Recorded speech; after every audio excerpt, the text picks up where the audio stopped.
Good afternoon, Mr. President. Good afternoon, members of the media. Thank you, Mr. President, for taking the time to be with us here today. We have here members of the media, of the local press, regional press, and international correspondents, and we are ready to start when you are, sir. You can take first. Well, first of all, as we are here, I'm sure there are many things that are happening in the whole world. Some of them very exciting, others depressing, others a mixture of the two, then different things happen for different reasons. As we have discovered, every time is something that is factual. Others, I think you have come to call them fake news. Others, all kinds of stuff we deal with in this world. But I think today, my main thing, I can't, I don't have the powers to do that in any case. Even you people with a lot of influence and a lot of good ideas don't have the powers to change the world as you want it, just like me. But we have to deal with a few things that we can shape and maybe make some headways. So I'm sure we'll talk about things that concern us mainly, at least Rwanda and the region and our continent, and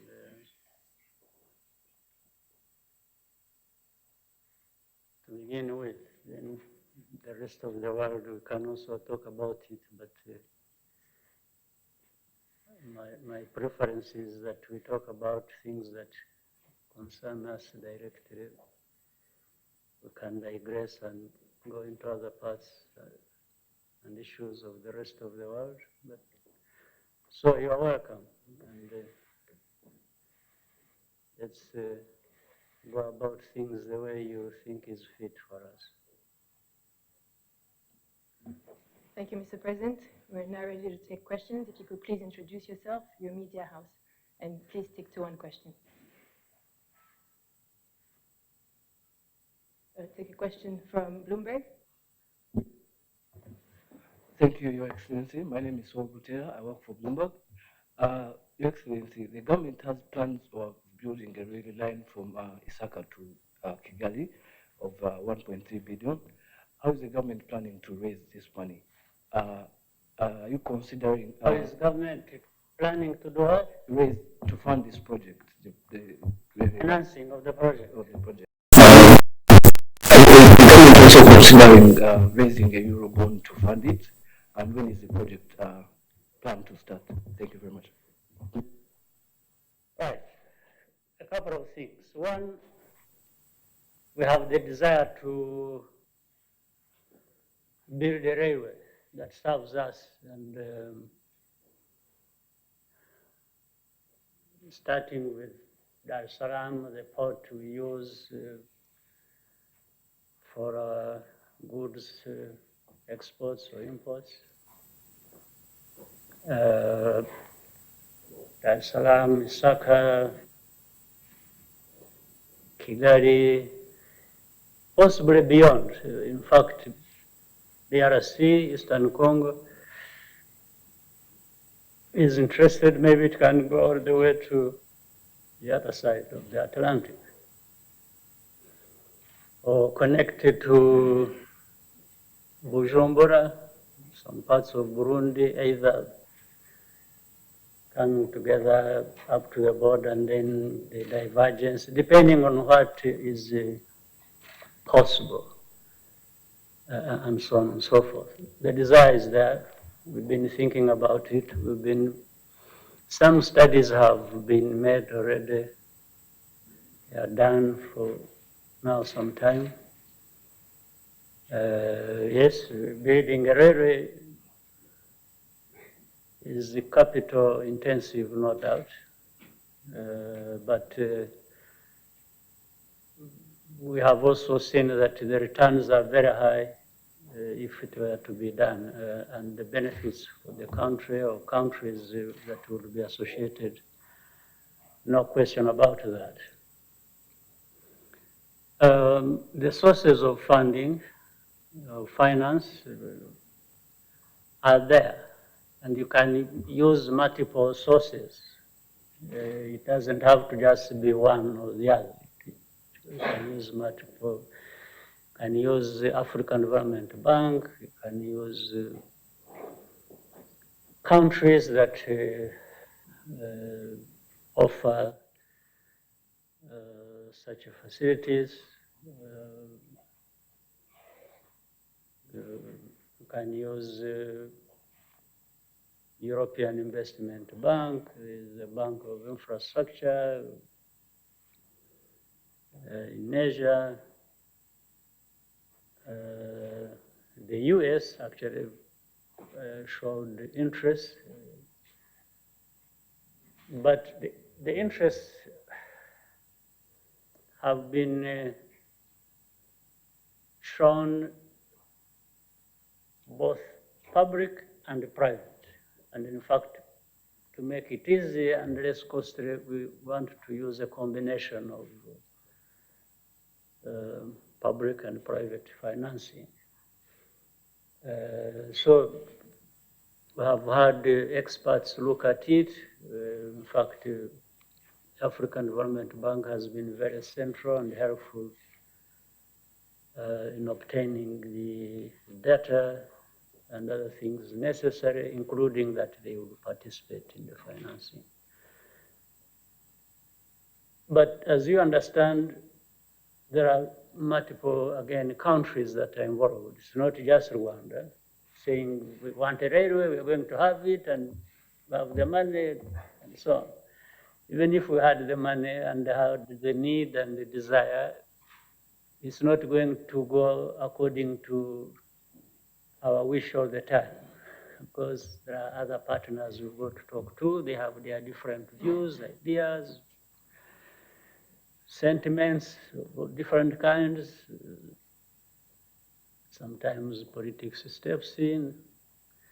So we will have to work around all these problems. And it's normal, I find it normal that there will be these challenges, they are expected. So we are really working very hard, and even the recent weeks and months, some activities have been going on around that, mainly between Rwanda and Tanzania, where the railway would originate from and go through.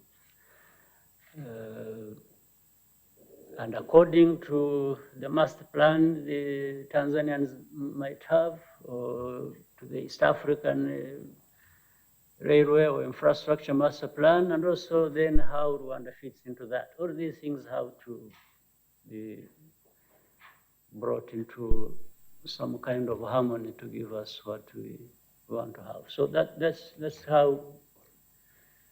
So I think we are getting closer and closer to having something to get started on, including the funding. Next question from the New Times. Thank you, Mr. President. My name is Feli Chimenyi. Sir, respectfully allow me to bring you back to the fake news issue. Sir, much as fake news is fake news and should probably be ignored and treated as such, it raises concern when certain reputable media organizations start picking on it to project an image of a country. So how does this reflect on Rwanda, and how is the best way to confront this? Thank you, sir. Well, it's a kind of complicated situation we have to deal with. But I don't know whether to say, on the other hand, we are not alone in this. Seems everybody is affected by this. I'm actually, it's a very interesting, but that's no consolation. I have got to deal with my part. The others will deal with their part as well. What does fake news mean? Well, it means false things presented as facts about you, about any other situation. That's the meaning. And maybe it has a reason. It has this origin, it has a reason, it has, people get involved with all this. It's very interesting in a sense that this has been there, by the way, for a long time, for many years, but it never came out as such because some people in this world, as we know it, who shape the world, had not been affected. So as long as they were not being affected, they were only affecting others, so it wasn't worth paying attention to. So actually Rwanda has suffered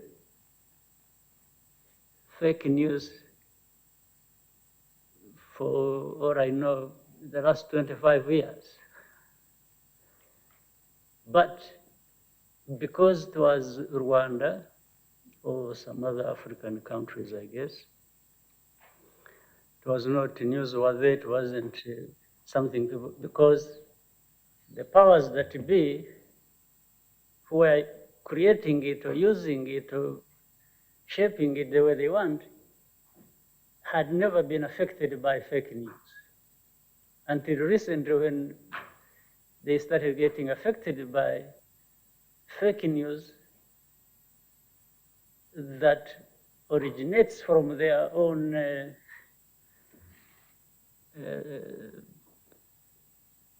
media and things like that. Originally, they are used to this affecting others, not them. When they started affecting them, then it was as if fake news was just born a year ago, or 2 years ago. But it originated from where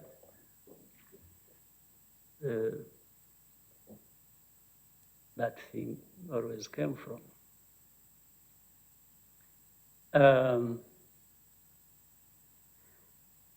It is interesting when I started seeing, I'm sure you all follow, I was seeing even yesterday or something, when some arguments, some stories were being discussed about Facebook. You saw that? Yes. Facebook was telling lies or creating stories about Google or doing something about false political adverts, then something happening between the US and Europe, then vice versa. Now that becomes very interesting.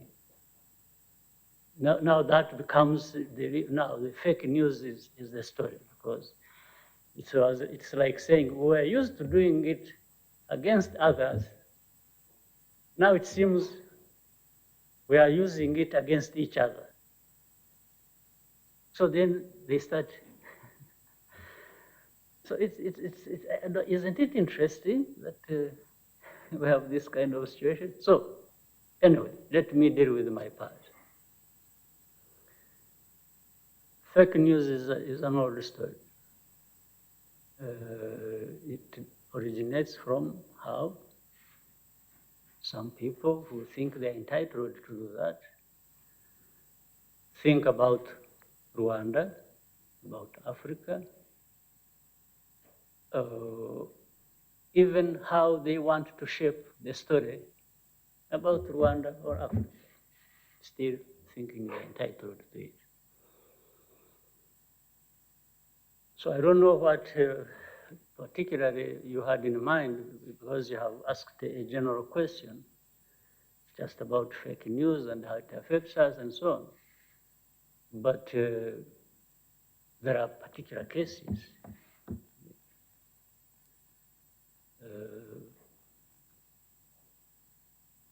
I don't know that I have to bring them out myself, or you had some in mind, but that is, you asked about the general question, the fake news. The fake news is fake news, and you have to deal with it. And meaning fake news is a reality in terms of its existence. So it is there. So we have to deal with it. Well, sometimes you can ignore it.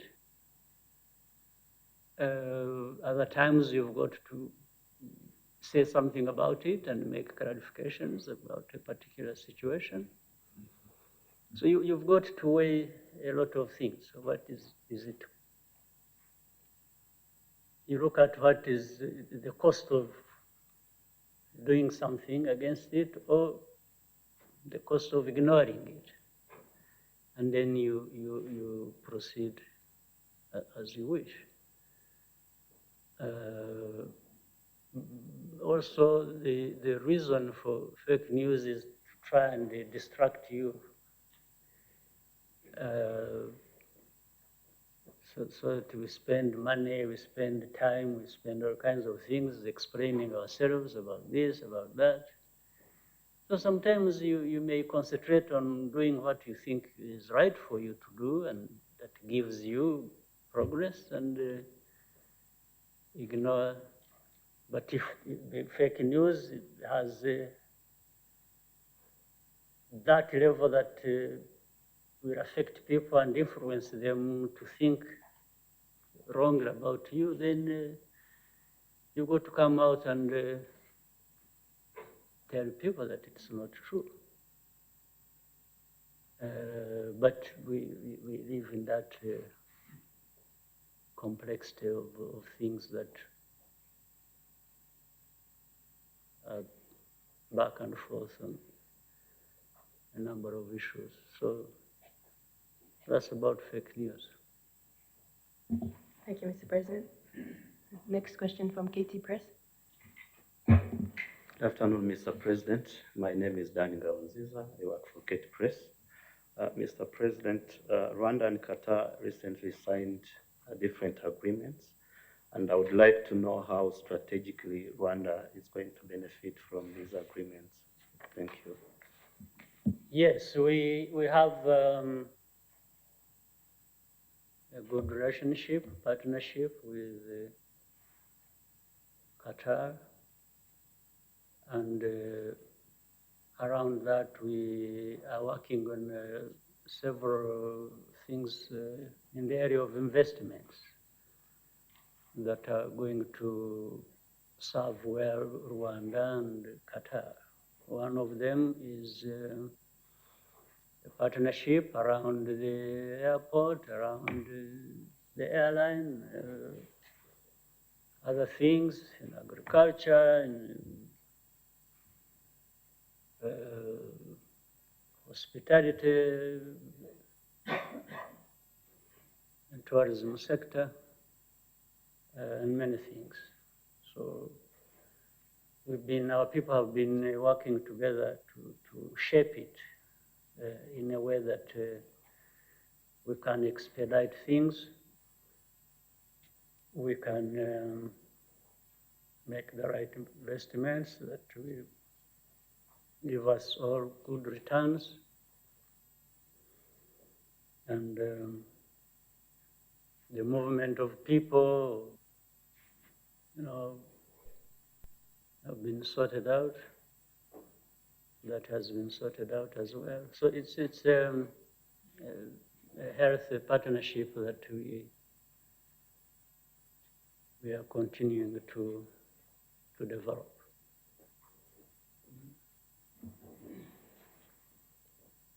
Next question from Imbahunsha. Thank you, Your Excellency. My name is Atwagira Wilson. I work for Imvahunsha. By the sake of my audience, it was mu Kinyarwanda. That is what? Imvahunsha. Okay. Imvahunsha. Nyakubahwa Perezida w'u Rwanda ugiye kwakira Kagame. Ni ku nshuro ya mbere ruyakiriye nyuma y'uko rugiye muri uriya muryango. Ni kiri ku tebo mugiye gusangiza u Rwanda ruzasangiza bariya bashyitsi bavuye mu bihugu bisaga 53. Ni kiri ku tebo. Murakoze cyane. Turi abanyamuryango bashya bo muri Commonwealth. Turi muri iyi miryango ibaho, hari ubwo iyo tujya kuyijyamo tureba inyungu tubifitemo. Turi mu muryango w'abavuga igifaransa, turi mu muryango w'abavuga icyongereza, abavuga igiportugize not yet, ntabwo turabageramo. Turabanje abo tubona dufite, ndavuga ibyo hanze cyane cyane, naho ibindi bya Afurika byo birumvikana, nabyo hari ibyo turimo, hari ibyo tutarimo. Ariko so tubirimo byombi, bivuga icyongereza, ibivuga byose bifite abantu barenze ibihugu birenze 50 either side.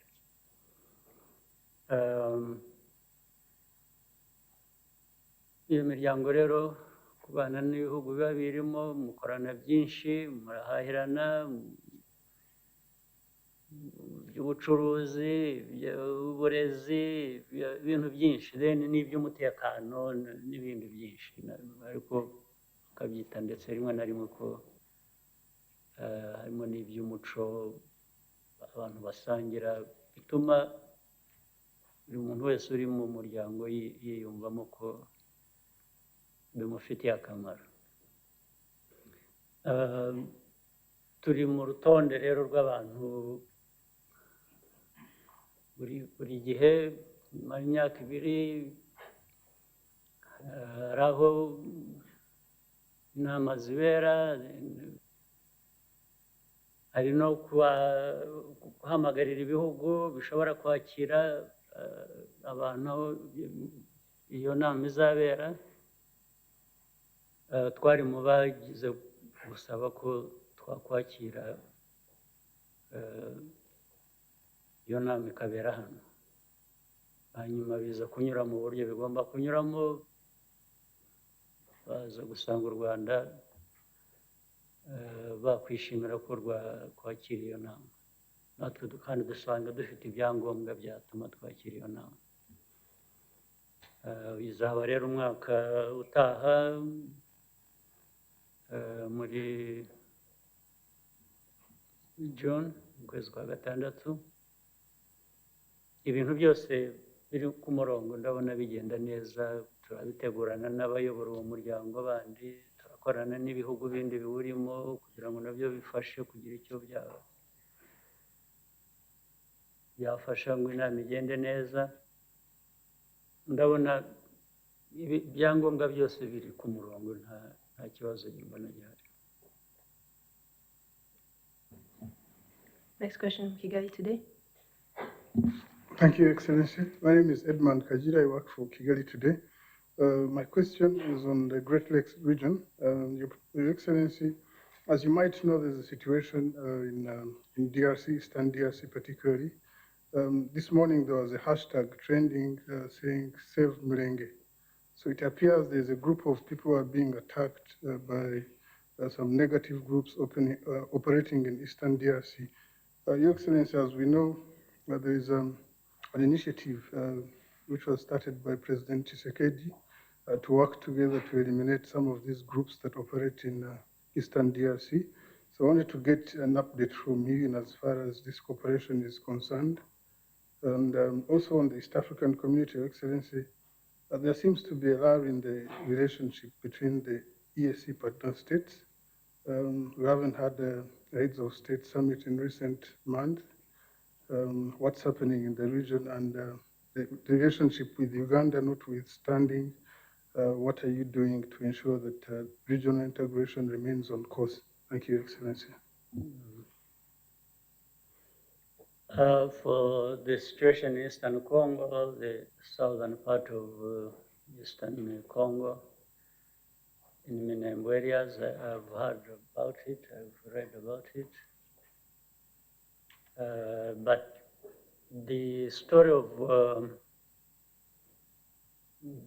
the new president president of DRC having brought up the idea of neighboring countries working together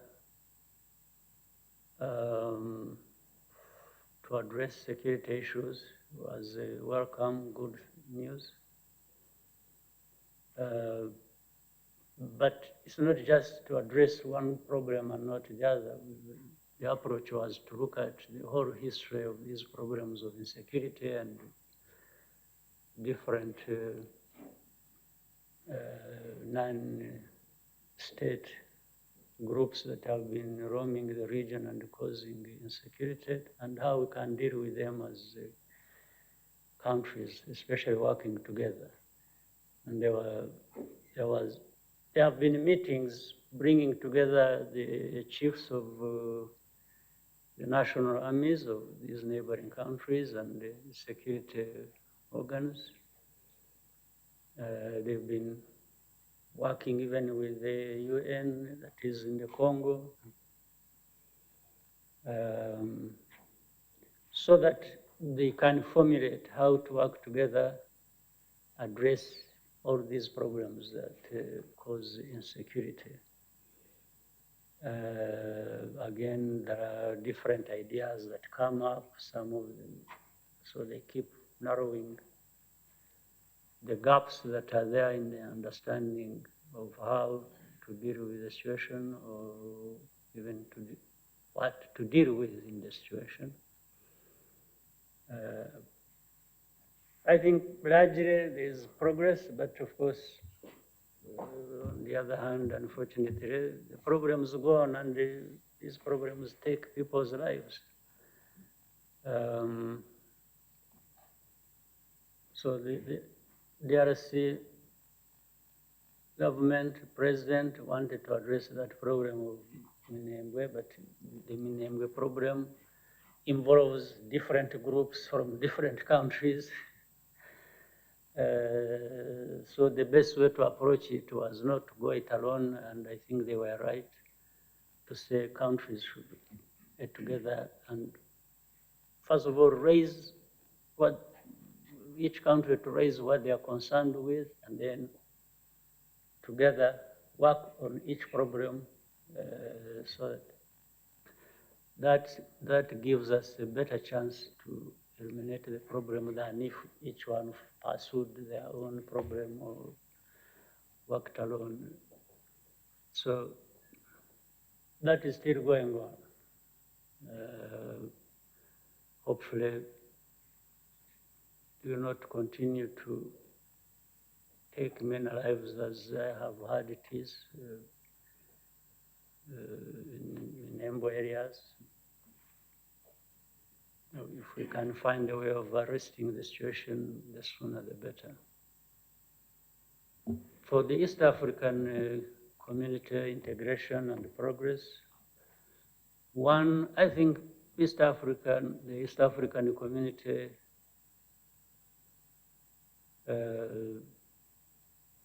has made good progress, is continued to make progress.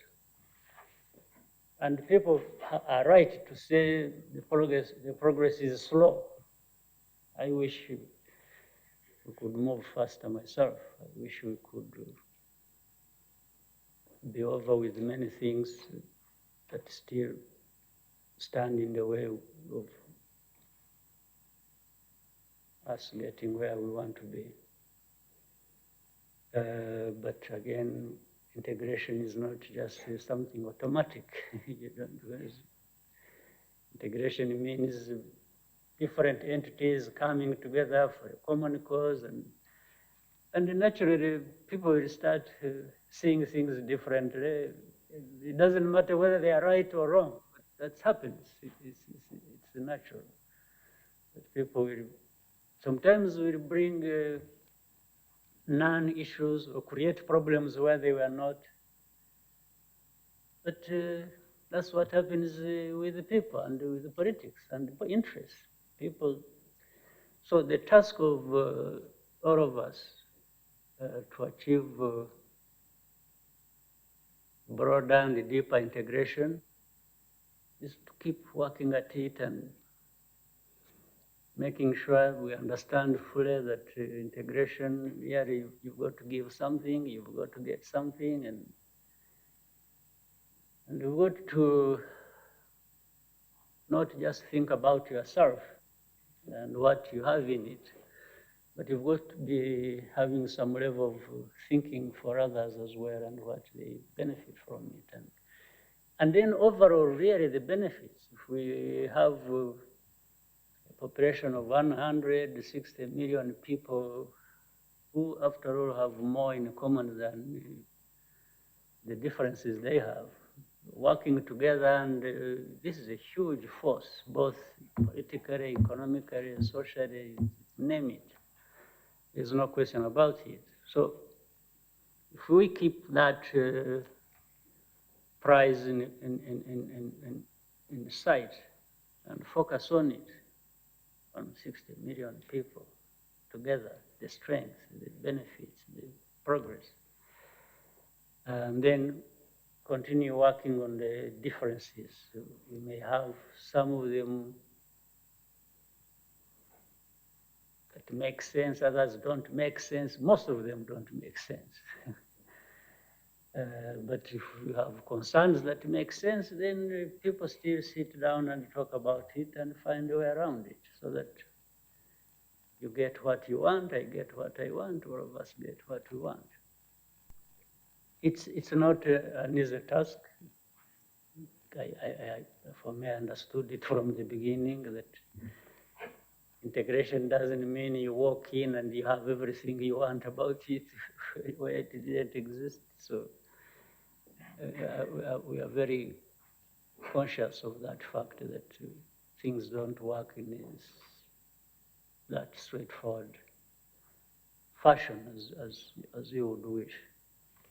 Now, about the meetings and so on. Actually, the meeting, or the lack of meetings, as you said, shouldn't be even an indication of any problem. The problems are somewhere else. It's not because the meeting has not taken place. The problems are these ones I'm talking about, which happen or may not happen, whether you have had as many meetings as the number of months you have in a year. But the meeting will happen, and it has all along been designed. In fact, the official summit is always designed to be there once a year. And all along it was this year, it was supposed to be in November. And it is going to be in November.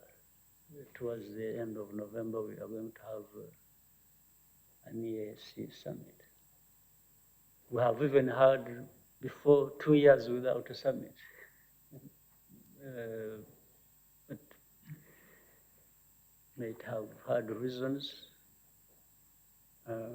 But for this year, we have a summit, which was intended for November. We are still in November. And we're going to have a summit. But between the summits, many other meetings take place involving the ministers, different heads of institutions, of partner states, and those meetings have actually been going on to streamline things, that are going to be tabled for the November summit. So, and then you mentioned something about Uganda.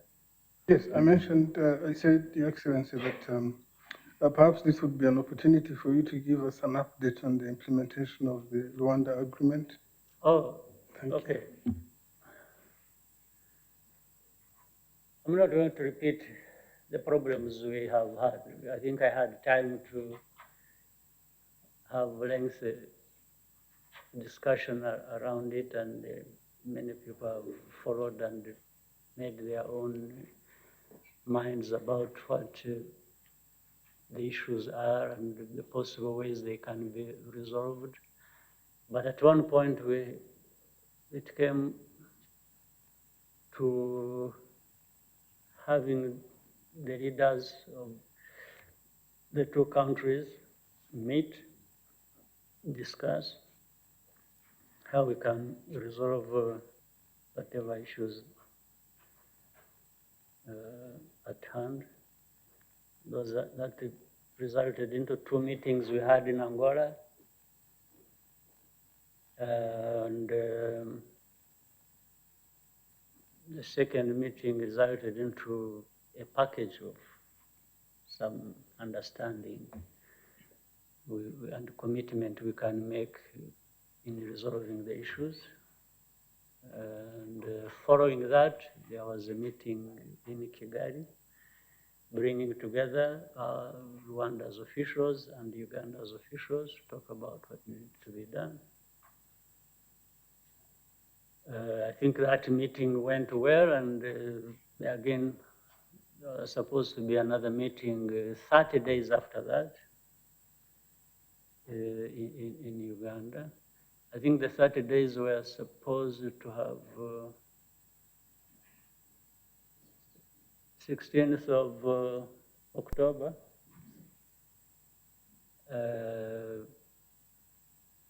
It didn't happen. Maybe for, I don't know, I'm not fully knowledgeable about why it didn't happen, but I'm fully aware that it didn't happen.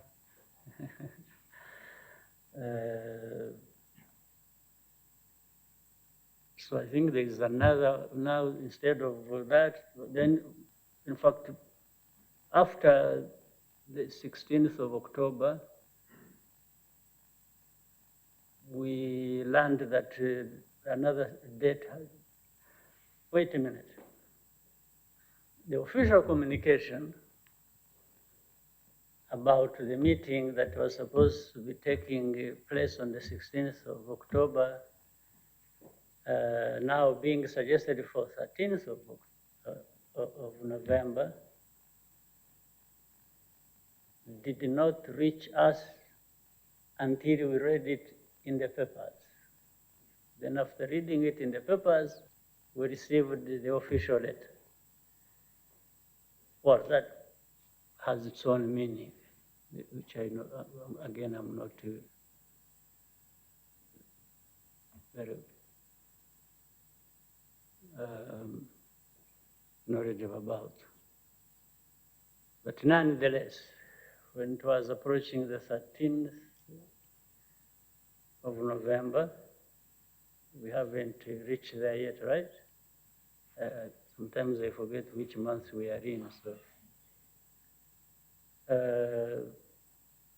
We got another indication that it may actually not be now taking place on the 13th of November, it might be when? Which?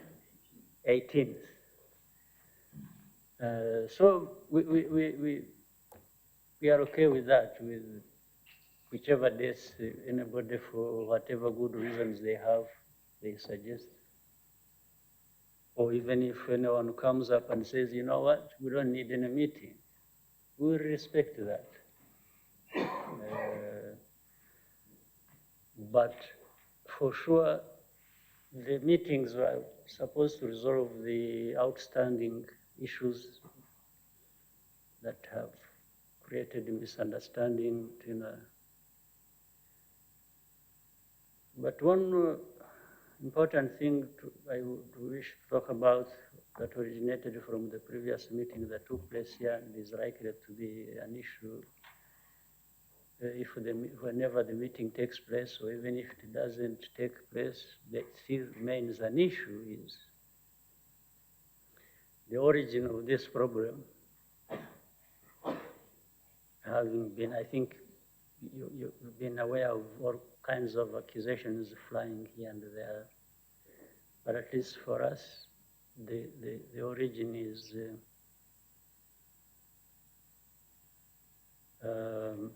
having people whom we have seen in on trial with the judiciary, who have been fomenting trouble inside the country, neighboring countries, and having a connection and origin with otherwise brother neighbor. And we talked about that well before. We discussed it, we raised it with Uganda. There was always denying there is no connection on that until you have people who actually who are in custody, who are going through the courts of law, who are even providing evidence, because they've been a part of that whole instability that was aimed at us. Then the second problem being the Rwandans who have been arrested over a long period of time. You are aware of people, because some of them have been released, it has been on camera, it's not fake news, it's real. People have received them at the border, and they tell the stories of how some of them have been in prison for 2 years, 10 months, 9 months, 6, a month, 6 weeks. And the story is consistent with all of them, of how they are arrested. One, they say they were in Uganda illegally. Or initial story we had been told, these people are arrested because they are spies, meaning Rwanda is interested in knowing things in Uganda. Of course, the implication is Uganda is not interested in knowing things in Rwanda. So the spying is one way. I have not known history that tells me that you have that situation happening one way, if it were to be true. But that's okay.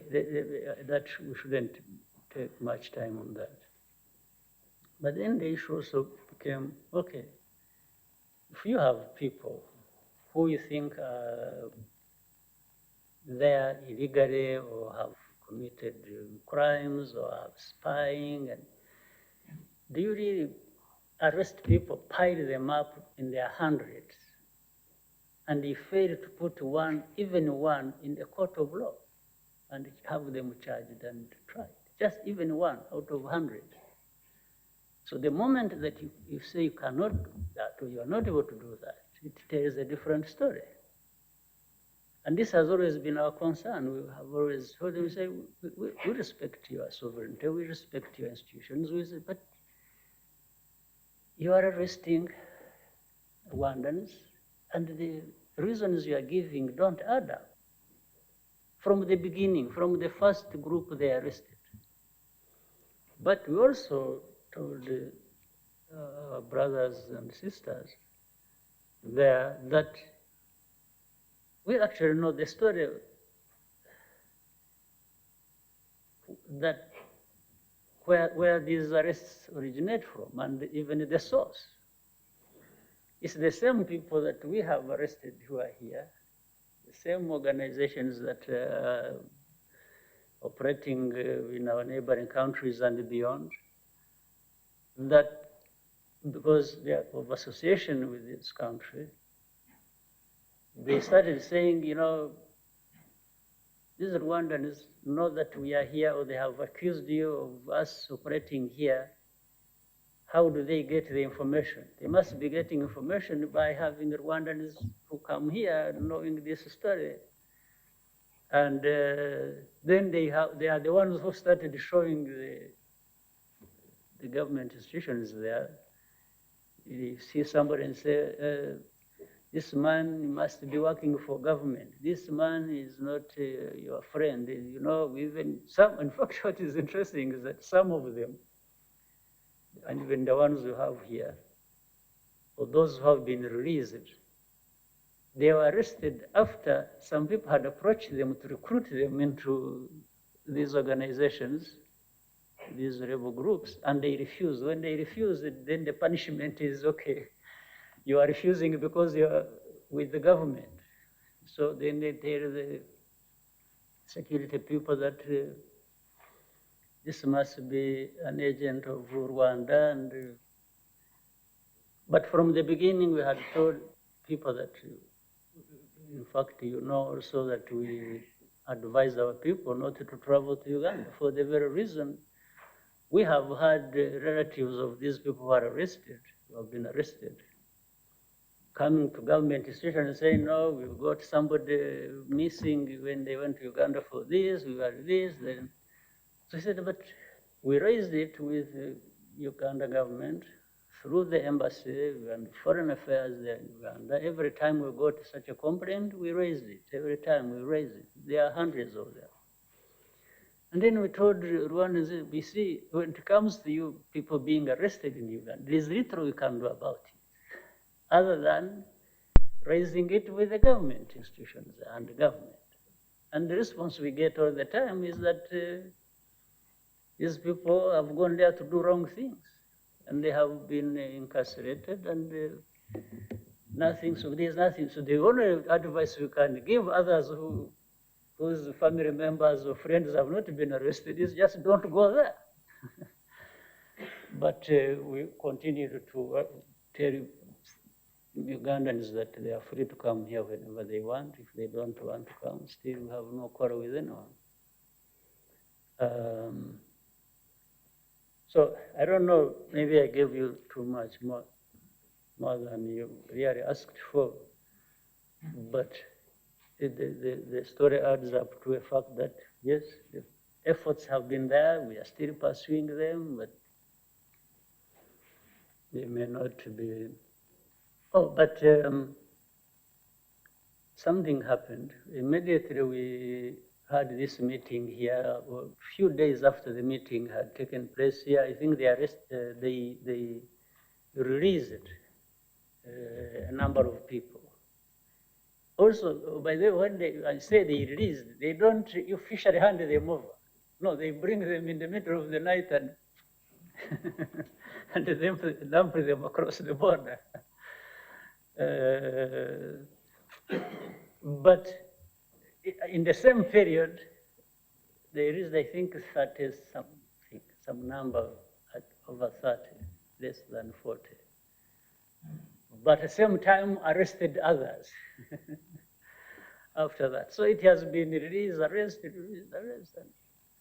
And then, of course, that, by the way, has, because we were discouraging people to go to Uganda, something that initially was for a different reason when the Gatuna border, some border areas where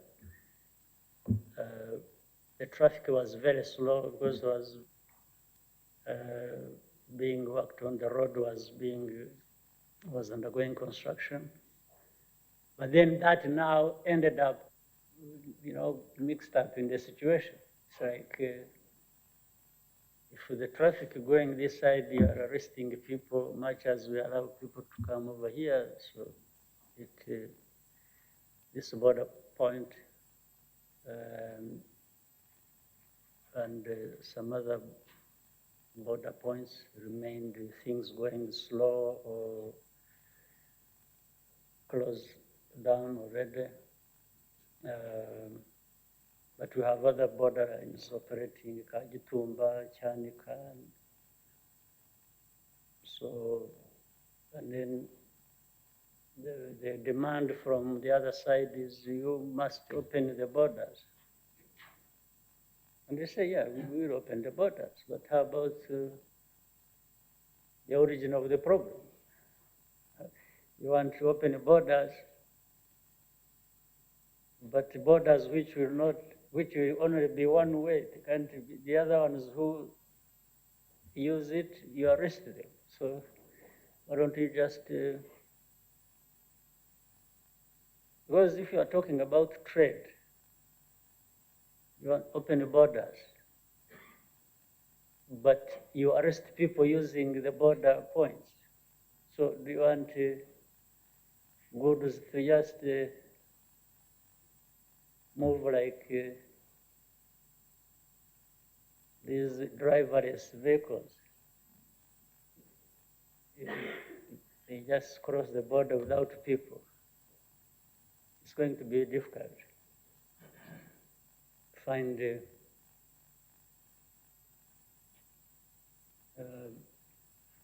sacks of beans moving on their own without people on the road is going to be difficult. So anyway, it's some kind of mess which I believe and still believe we can sort out.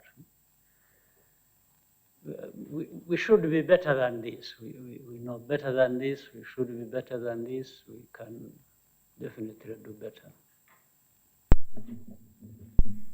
Next question is from RBA. Murakoze nyakubahwa perezida wa repubulika, nitwa Jean Pierre Kagabo nkorera RBA. Nyakubahwa perezida, reka tubashimire umwanya muduhaye mu gihe tuzirikana umunsi nyafurika w'itangazamakuru. Ikibazo cyanjye kiraza kwibanda ku mutekano w'igihugu ndetse n'akarere ku ruhande rumwe, ariko wenda muje no kugira icyo muvuga kuri uyu munsi wacu byaza kuba ari byiza. Turabizi ko guverinoma. By the way, this press conference was by coincidence. I didn't know it was. Yeah. I'm actually even learning about it. Byanafatiye ariko ku gaciro muduha nyakubahwa perezida, mugize icyo munavuga ku itangazamakuru. Agaciro mbaha by coincidence. Oya. Okay. Murakoze nyakubahwa perezida wa repubulika, nashaka kubaza ikibazo kijyanye n'umutekano. Muri imyaka 25 ishize ubuyobozi bwacu bw'u Rwanda bwakomeje kurinda umutekano w'igihugu nk'uko umuntu yarinda imboni y'ijisho. Umutekano koko ha mu bipimo mpuzamahanga urahari, ariko hari ingero twagiye tubona n'abashaka kuhungabanya. Reka nshingire ku byo muherutse gutangaza mu mezi nk'atanu ashize ubwo mwasuraga abaturage mu majyaruguru no mu burengerazuba bw'igihugu, mwijeje abaturage ko umutekano uhari kandi ko n'abagerageza kuhungabanya bazagera imbere y'ubutabera. Hari abo twabonye bagiye baza, ariko nshingiye nko kubaherutse guhungabanya umutekano mu Kinigi no mu bindi bice by'uburengerazuba n'amajyepfo y'igihugu, nabo bagiye bafatwa. Nyakubahwa perezida, ese uko bari bagenda bafatwa bitanga ubuhe buryo bwo kurushaho gusesengura iki kibazo? Amakuru batanga twavuga ko kiriya kibazo kimeze gute? Abanyarwanda mwababwira yuko umutekano uhagaze gute? Siriya mitwe twumva ni imitwe koko ihagaze ite uyu munsi tuvuga? Nyakubahwa perezida wa repubulika, rero tukaba twifuzaga no kumva nyine uko umutekano uhagaze mu Rwanda uyu munsi n'uko uhagaze mu karere. Murakoze.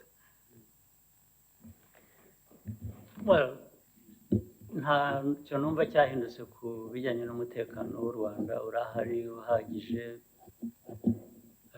Ariko ibyo byose navuze usubiramo, ni ukuvuga ngo igihugu gifite umutekano usesuye uhagije, ndetse twifuza kandi ko mpamya ko ari umutekano urambye. Ariko nyine hari n'iyo mitwe nk'uko mpora mbivuga cyangwa nabivuze na cya gihe, ibintu bizwe ntabwo ari ibanga.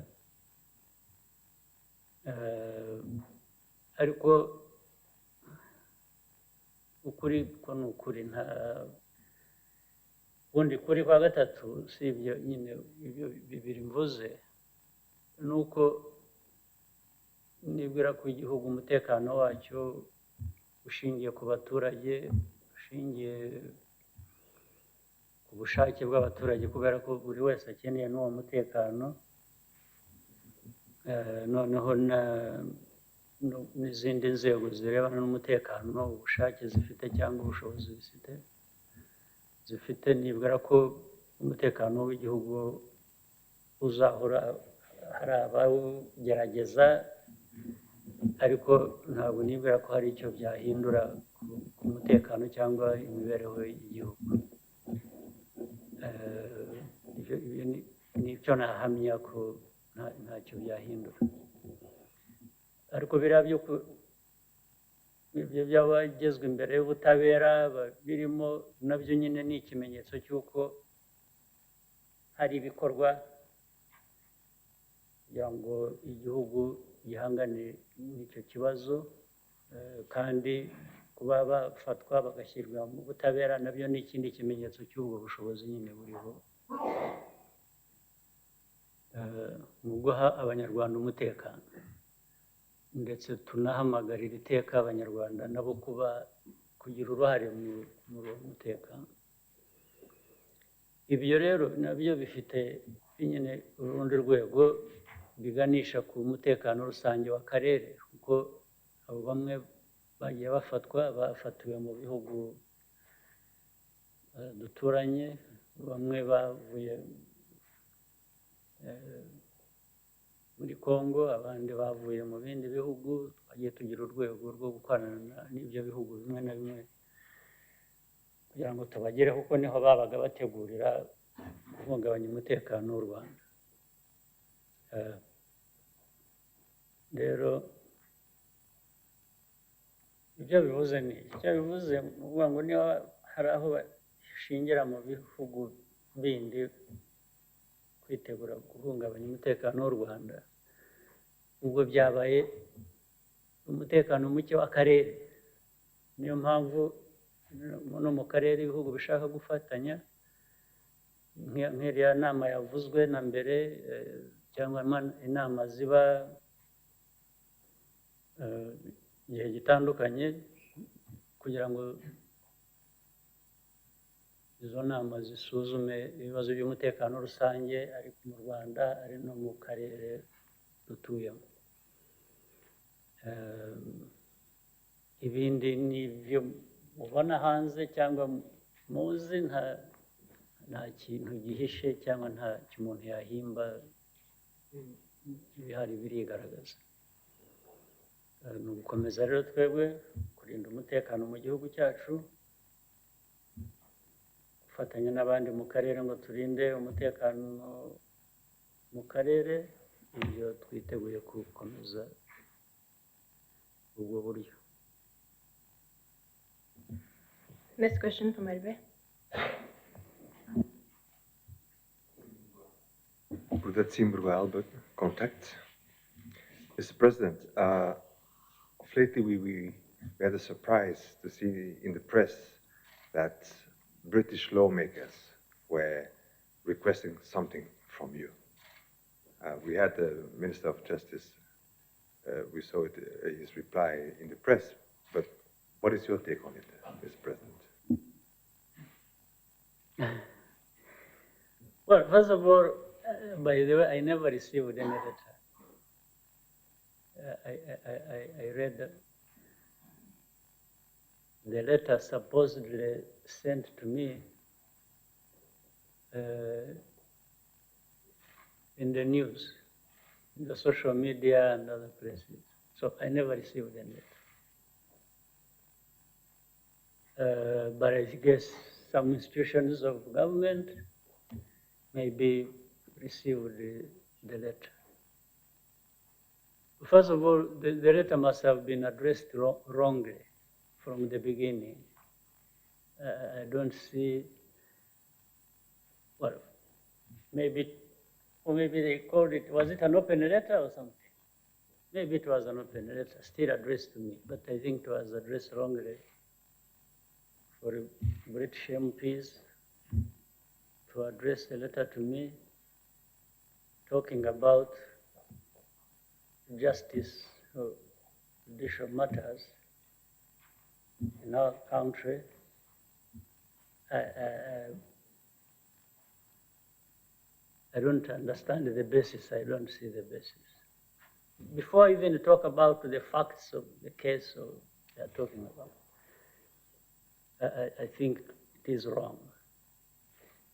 And why is it wrong? There are many things one can say. I just pick one. Are you aware of a case, a case that has been ongoing? There are many cases, but one particular one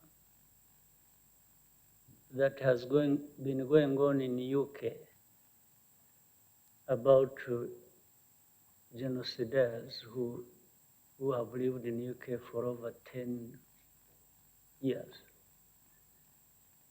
In fact, the case has been going on for over 10 years. Maybe they've even lived there for 20 years. Where people known, evidence provided, requests made about people who, I think they're about 4 or 5. They're 5. And the issue is, hasn't even been that, no, these people are not guilty of anything, or that we found them. The people are accusing, you're talking about, are actually innocent people. No. They're just, it's just a game playing about, these people, you see, we can't give them to you. We even said, because your justice system is like this, we said, okay, don't give them to us. All we are asking for is justice. Here is the evidence of what these people are involved in. Try them in your courts. Then the issue says, no, our courts, our laws cannot try them. Then he said, so what do you want us to do? Then I think they went into some details about whether they can try them or not. Then they found they can't try them. So the issue is not about, are these people guilty of what they are being accused of, murdering, massacring, in a genocide, the people of Rwanda or not? Because that would have been the substance. Either to find us telling lies about these cases or half-truths or what, then okay, then one could be saying, no, but what I don't understand is the kind of justice we are talking about for these murderers, vis-a-vis the requests we have even given. So, such a people with, we are also told many times there are people supposedly who have values above other people's values, who respect the rule of law and things like that. That's fine. I won't dispute anybody's righteousness about things. If they want to be and can practice it, that's fine. So if these people were really talking about the concerns they have about justice for people, and think, don't you think the first place these MPs should have taken their concerns is within their own system? Because if they are concerned about justice, so how about the justice for the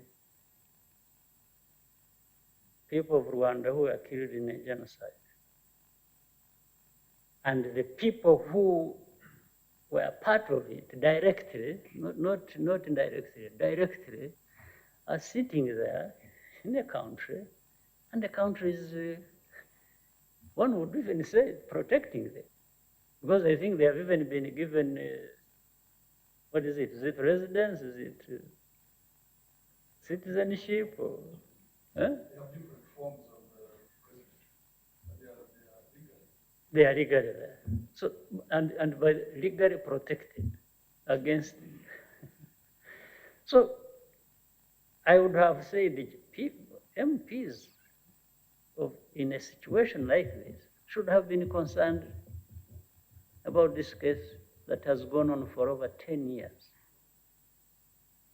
I haven't had a letter written to whoever they are questioning how they are handling this case.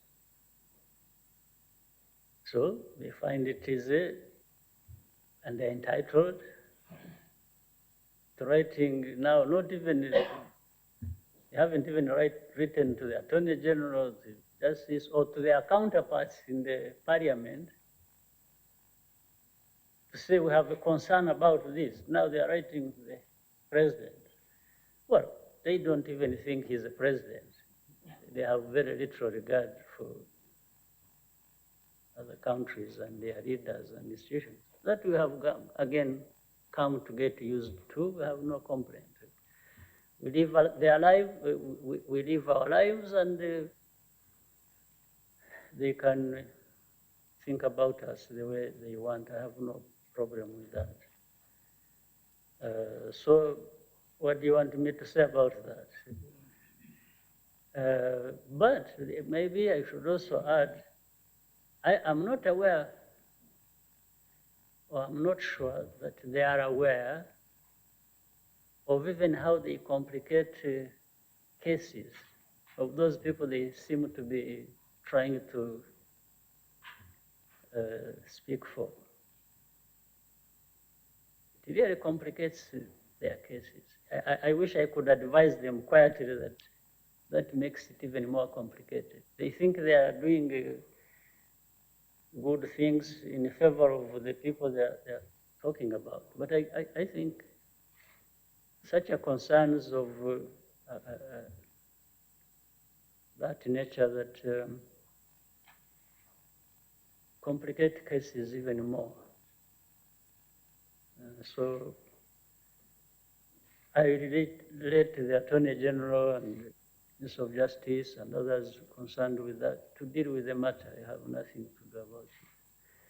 But for them to have been asking me to intervene or to interfere with cases like that, which, by the way, they don't do, or they don't, in fact, they accuse us many times of doing those kinds of things. It becomes a case. And now it is the same thing they are now writing the president to do. So what is the meaning of it? I don't know. Sir, as a follow-up, in your last comment, to make that could make the case even more complicated, does that connect them personally actually to that case then? These days I've learned to be diplomatic. That's what I was saying. It shows how they are connected with those cases. All right? With your permission, sir, may we take the last two questions? Well, I can see some good people here still wanting to. Okay, sir. I think I still have a good time for them. Okay, sir. Next question from Shinwa. Murakoze cyane, Your Excellency, nitwa Lütianran, Wuye Xinhua News Agency of China. In addition to the question of DRC, in some media reports, people talk about joint military operation against armed group in Eastern DRC. So if there is a plan of this kind of operation. And the question from our media house is, Rwandan companies are attending the second China International Import Expo in China, showcase Rwandan products. What's your expectation for the outcomes of this kind of expo? And China is a major trade partner of Rwanda and Africa.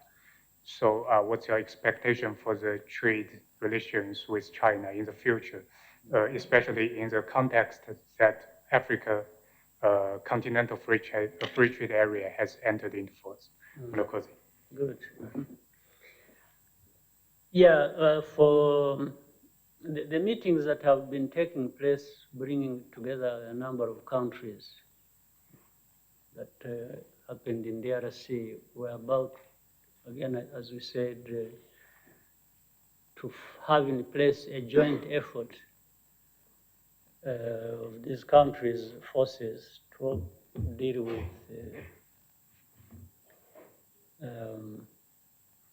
those armed groups. A number of countries agreed. Actually, more countries agreed on the way forward, and one or two hesitated for reasons best known to themselves, I don't know. But still, work is being done to bring others on board as well to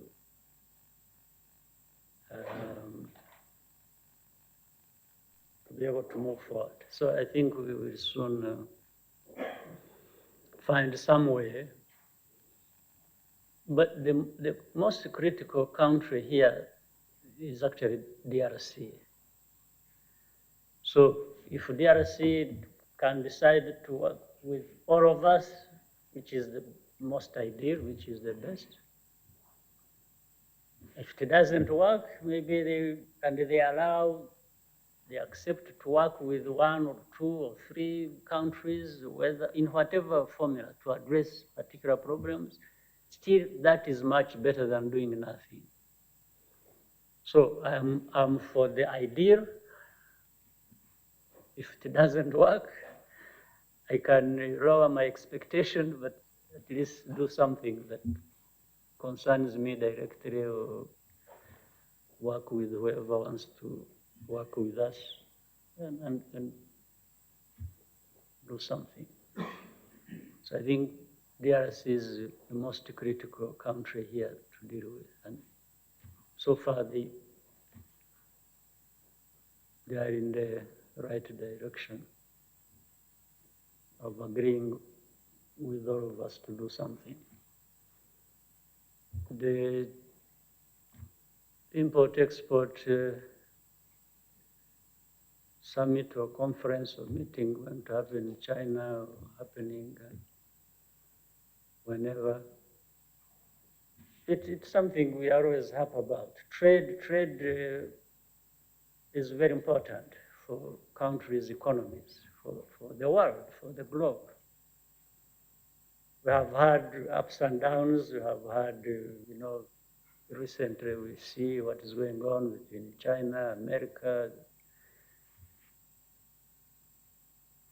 the biggest economies of this world, and how everybody is being affected. You can imagine if strong economies are being affected, the small ones like ours, of course, have our fair share of the burden to carry or problem.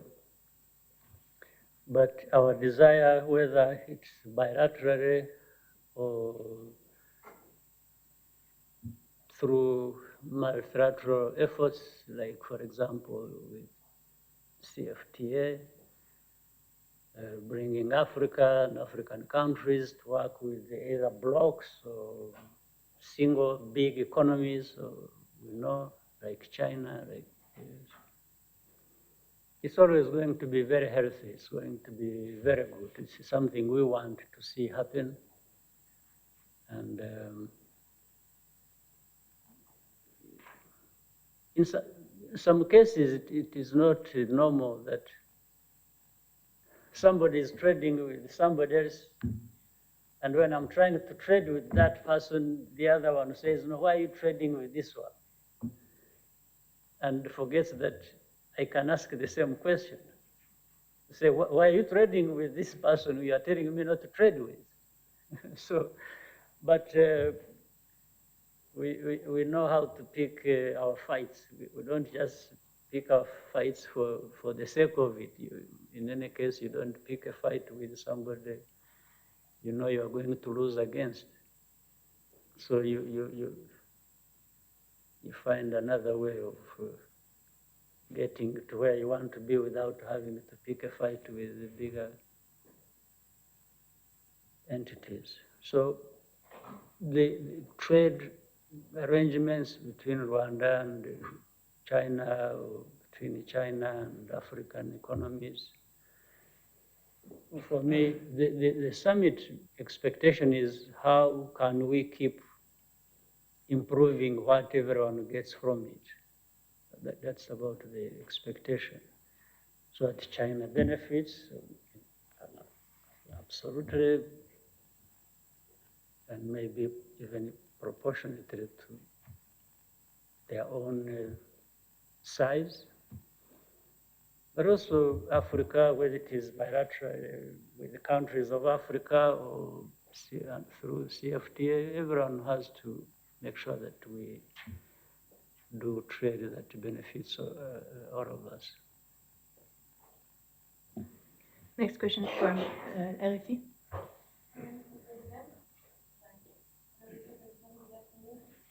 My name is Laure Broulard for RFI. I have a question following the Financial Times article that was recently published. So I wanted to know if it was possible to have a reaction on your part, because I wanted to know if it was possible to have a reaction of your part. Yeah. Because some people in this article said that the Rwandan government might have purchased this technology and might have done what? Might have purchased. Oh, I was wondering which story of the FT. So there are two stories now. Yeah, I know. So it's or even more. So the one that I'm talking about is the one about the Pegasus spyware. So some people in the article say that the Rwandan government might have purchased this technology and used it to monitor communication of Rwandans abroad. So I wanted to know what is your reaction after this article. Thank you very much. My reaction is manifold. One, you've just maybe mentioned half the story. The other half, you didn't mention. They singled out people and they gave them names against whom that technology is used, right? Am I right to say that? Because they talked about human rights activists and then even talked about specific names. Now, I want to explain my point before I come to the actual thing you asked, by saying, first, if this first part is false or is misrepresented, it is likely that the other part is false and misrepresented. Meaning, let me start with the story of the human rights activists. The names that were given are actually names that are known to all of us and should be known to you. The way they are known to me and may be known to others, I don't know how to you. These are actually not human rights activists. These are people, in fact, who have indicted themselves by their own activities, including now the ones for which the people I said are appearing in the court of law here are involved in. But that's for a fact now. You can even ask or challenge me on any of these things. I'll give you time. Some of those same people are the same people who are appearing even in the reports of the UN that have already arrived, even as people who are part of insecurity and violence in our region, especially in Eastern DRC. Again, that's for a report. It's not me who wrote the report. I'm not one of those investigators. I did not meet them. I haven't talked to them. So now, if a paper, wherever they go to their sources from, is already speaking on behalf of, sympathizing with a certain group they call, these are innocent human rights activists the government is acting against. That's already a falsehood that we can take to another step now. The other step is our country, like your country, like any country, does intelligence. You're aware of that. In fact, they even monitor people's communication. That's not even from me. You can read it in the books written by even your colleagues. It's not me. So if I am in France, where RFI has a headquarters in France, has its headquarters in France, right? I'm sure maybe you don't, but other people, I think, are careful what they speak on their telephones. So it doesn't matter who, journalists, presidents, whoever. So maybe you don't know that, but if you said you don't know that, I would just accuse you of pretending. Okay, that's another thing. The third, for us to know our enemies and what they do, wherever they are, is something we have always tried to do, like it is within our rights as it is in the rights of all the countries, in this world.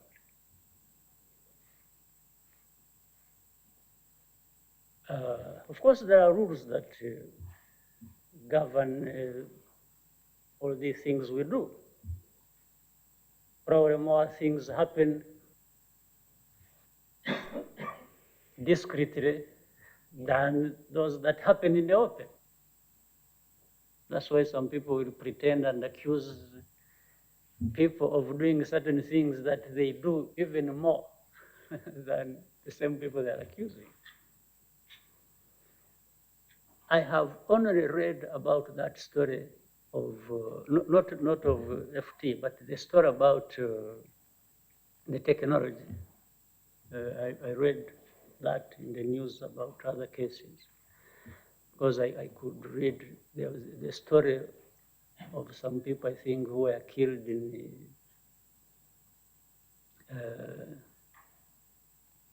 Turkey or something. And then I was reading, no, you know it, it's public.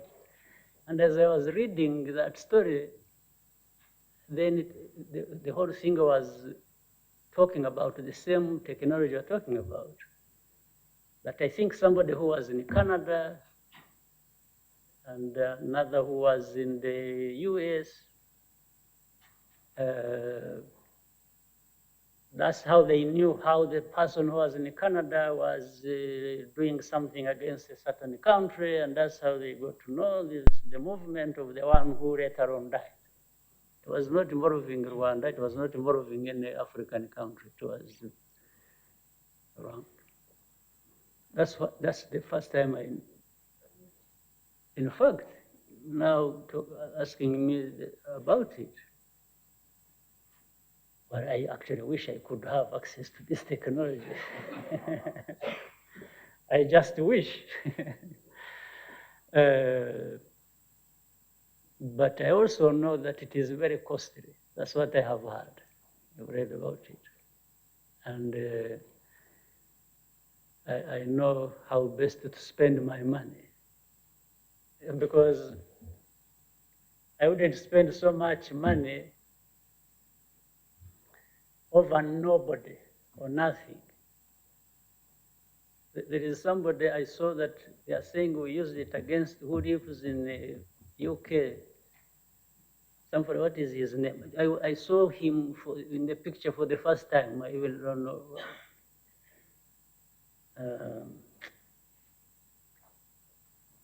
I remember somebody in some town in the UK, one of these masqueraders who are supposed to be one of those people fighting government.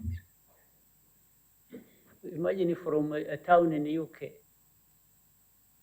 I wouldn't spend that money I saw that the technology costs to run after that fellow who was of no consequence. Absolutely absolutely no consequence. Somebody fighting me in the UK.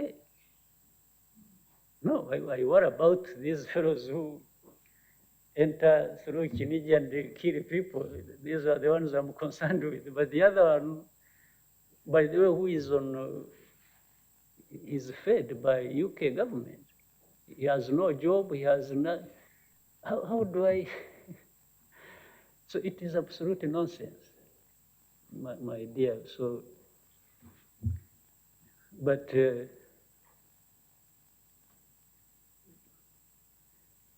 that technology they're talking about was not made for me. It's not, it's very expensive. I don't have that much money from what I read. But I don't even have anybody to spend so much on following. The few dollars we have, we spend them on education, and but we've done intelligence, and we do it, and we are going to do it for the future. That's how countries operate. I don't think Rwanda would be an exception. That's how we get to know. We know our enemies. We know plenty about our enemies, and those who even support our enemies. We know a lot about that. But we use mainly human capacity, human intelligence. We are very good at that, for your information. Yes, we really do a good job of that.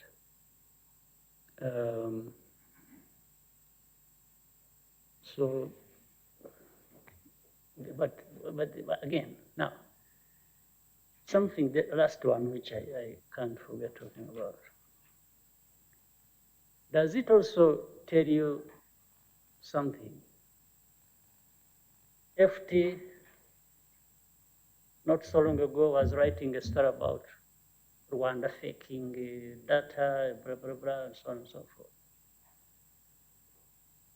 Then, and by the way, again, through human intelligence, we realized and came to know and have facts that this man who wrote, is it Tom Wilson or something? That his name, the author, has been working with some of these other enemies of ours. You know, there is somebody who used to work for me here, who lives in Canada. I don't remember his name. Who is just every day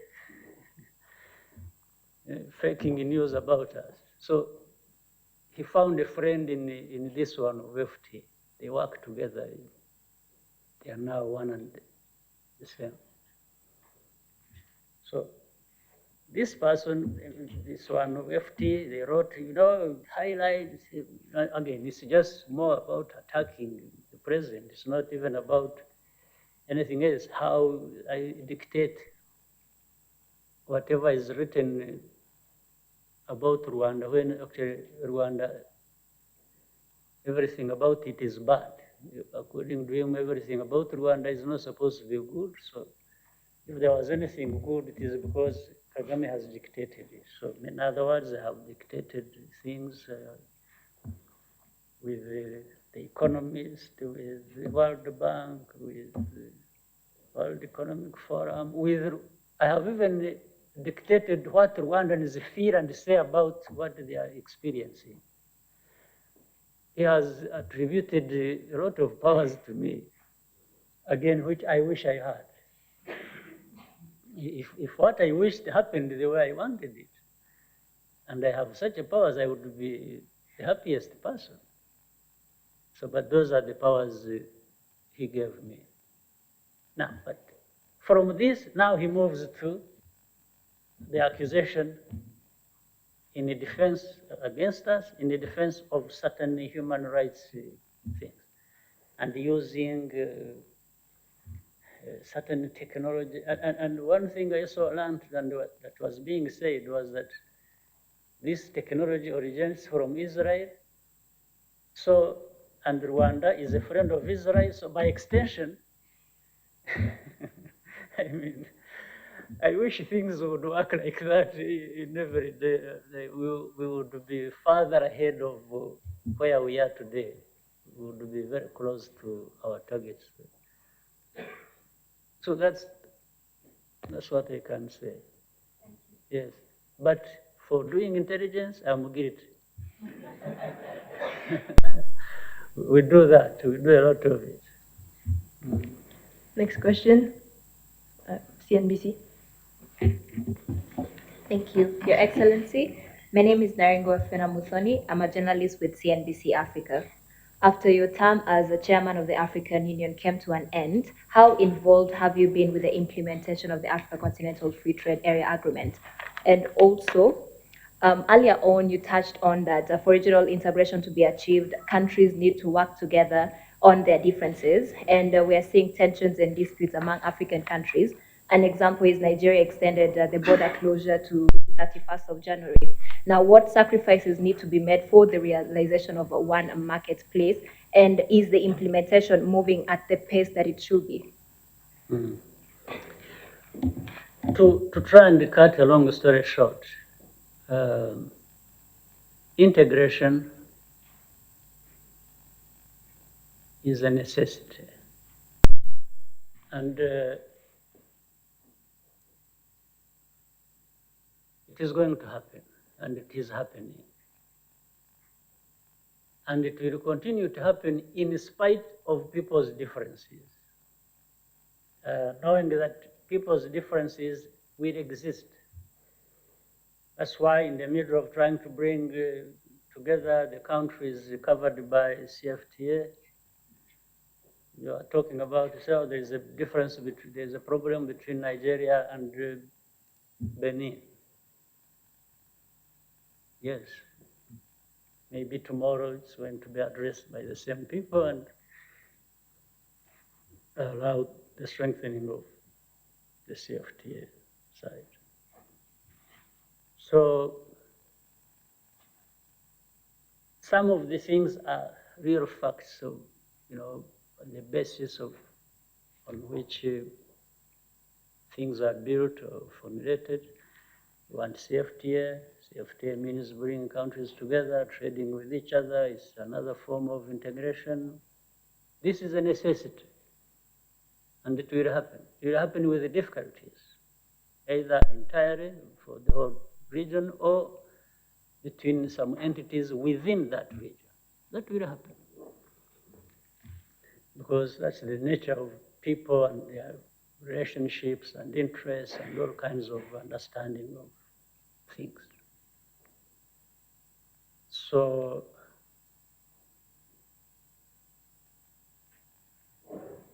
that one, we'll keep working at it. We always try to bring people closer to each other than being far away from each other. And what my participation you raised, we participated with many other countries, beginning with what happened here. Was it 2017 or when we had the summit here?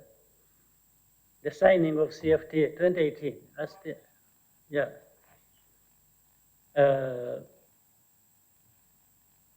Countries really came together, and you could see they wanted to have a free continental free trade area, which was a good thing. I don't claim any credit for doing that. I think the countries wanted on their own. What we did, we hosted people here, we gave them dinner, we gave them lunch, we provided a secure environment, we discussed things, and I was just one of the many participants. And I happened also, fortunately, to have been chairing the African Union, which was an honorable task for me to carry out. But many things happened because other leaders wanted them to happen, not because I wanted. So that is where we are. But there is progress. Progress is being, and in fact, trading will start in July next year. Next question from TV5. Hello, Mr. President. My name is Margot Chevance. I'm the new correspondent of TV5 Monde and Jeune Afrique in Kigali. Of which one? Sorry? Of which paper? TV5 Monde, the channel. Okay. And the newspaper Jeune Afrique. Yes, I'm familiar with the Jeune Afrique. Yes. Yes. And I hope soon with TV5 Monde as well. Yes, absolutely. I have a very different question. Rwanda is known for its women empowerment policies. Is the country ready to legalize abortion on any cases? Is what? Is Rwanda ready to legalize abortion on any cases? Well, I can't dictate anything about that because I think we have been careful in Rwanda.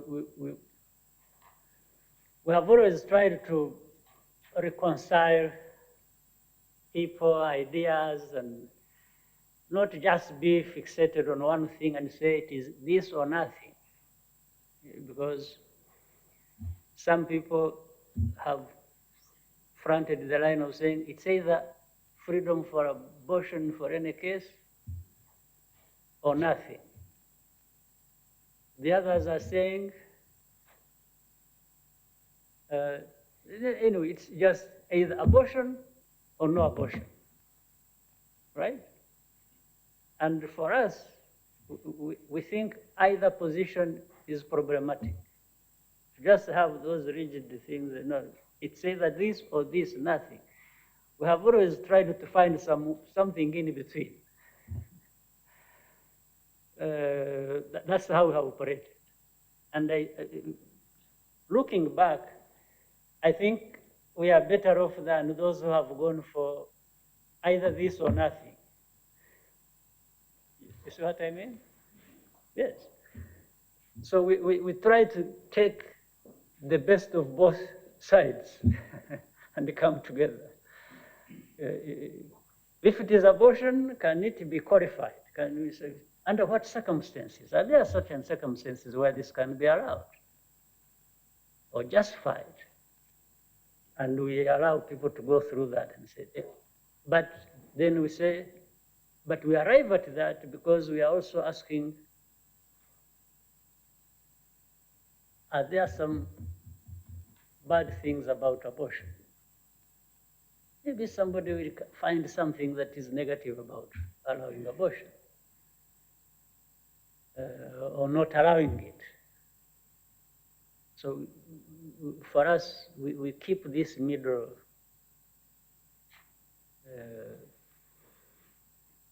line. It has served us well on many other things. Yes, we are not rigidly for this and rigidly for that, unless it demands that kind of thing. There are situations where you can say, no, this is a no-go area. You can't do it here. Yeah. So that's how it is. Next question. When am I going to have the next interview with the Jeune Afrique? I have enjoyed having long, very testing interviews with Jeune Afrique. With Francois Souda. Is he still working for Jeune Afrique? He's a very tricky man. When he's asking you questions, you have to be careful what you say. But he's a good man.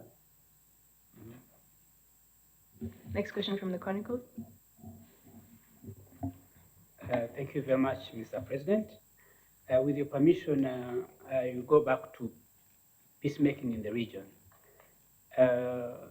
We know Burundi also had a problem in 2015, and President Museveni became the mediator assisted by Mkapa.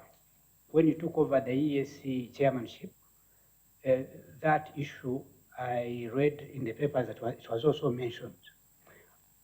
Can you help us and inform us what happened with the peacemaking in Burundi?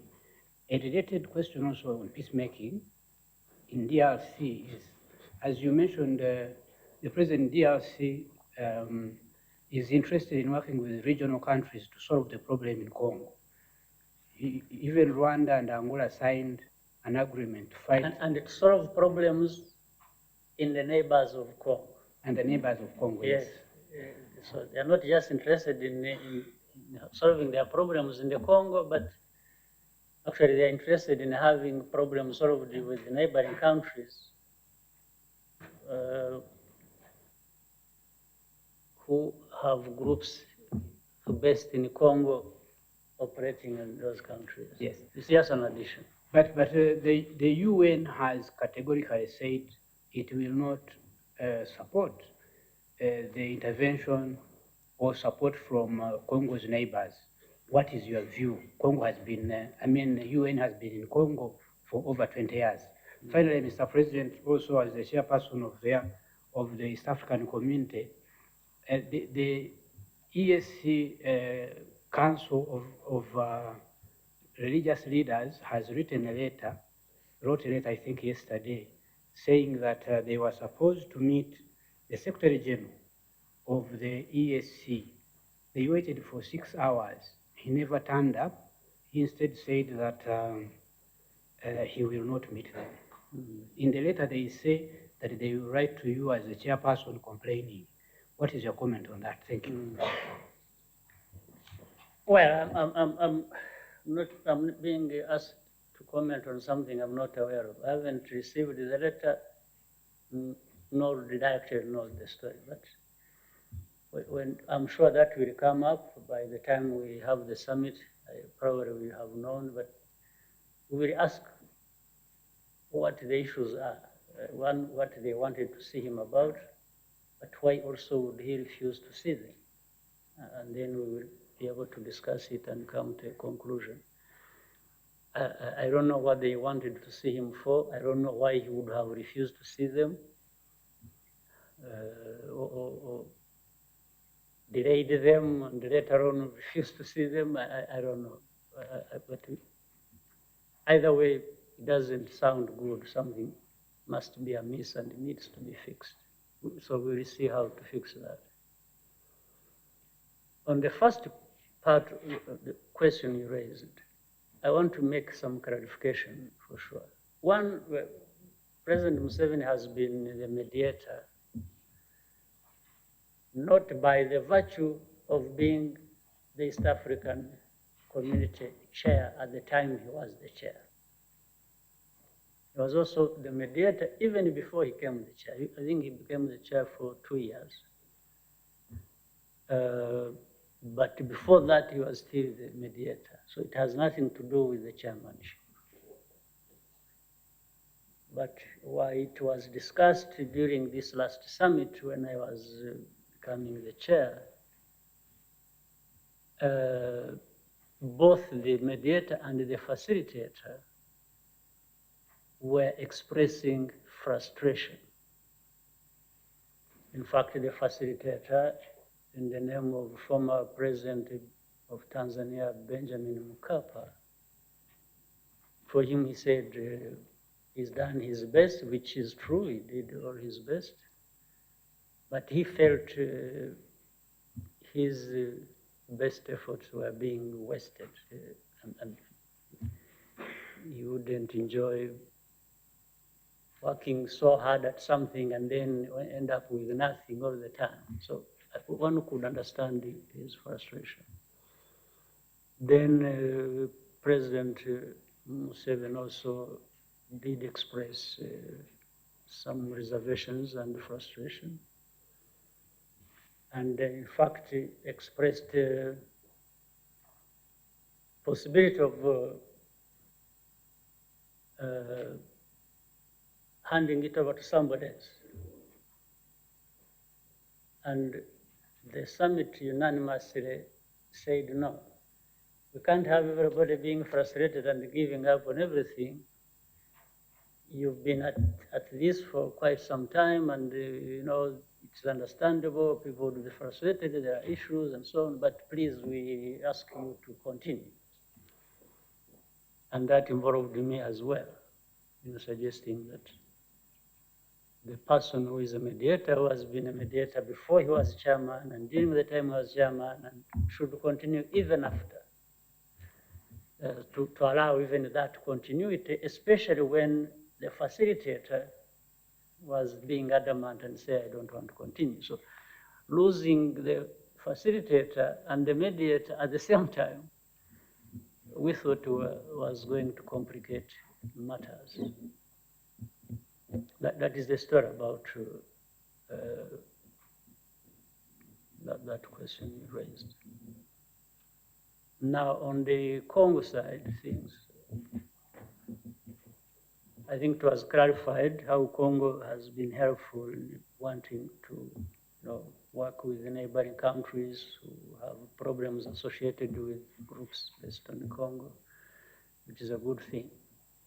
The second aspect of it, which I need to clarify, is actually the UN is not opposed to that. In fact, the UN participated in the meeting. Those who had doubts here and there are not that the UN was not involved in terms of, in opposing it. They were actually supporting it. They were even part of the discussions. So they are happy to work with the countries to deal with the problem they were supposed to deal with in the first place.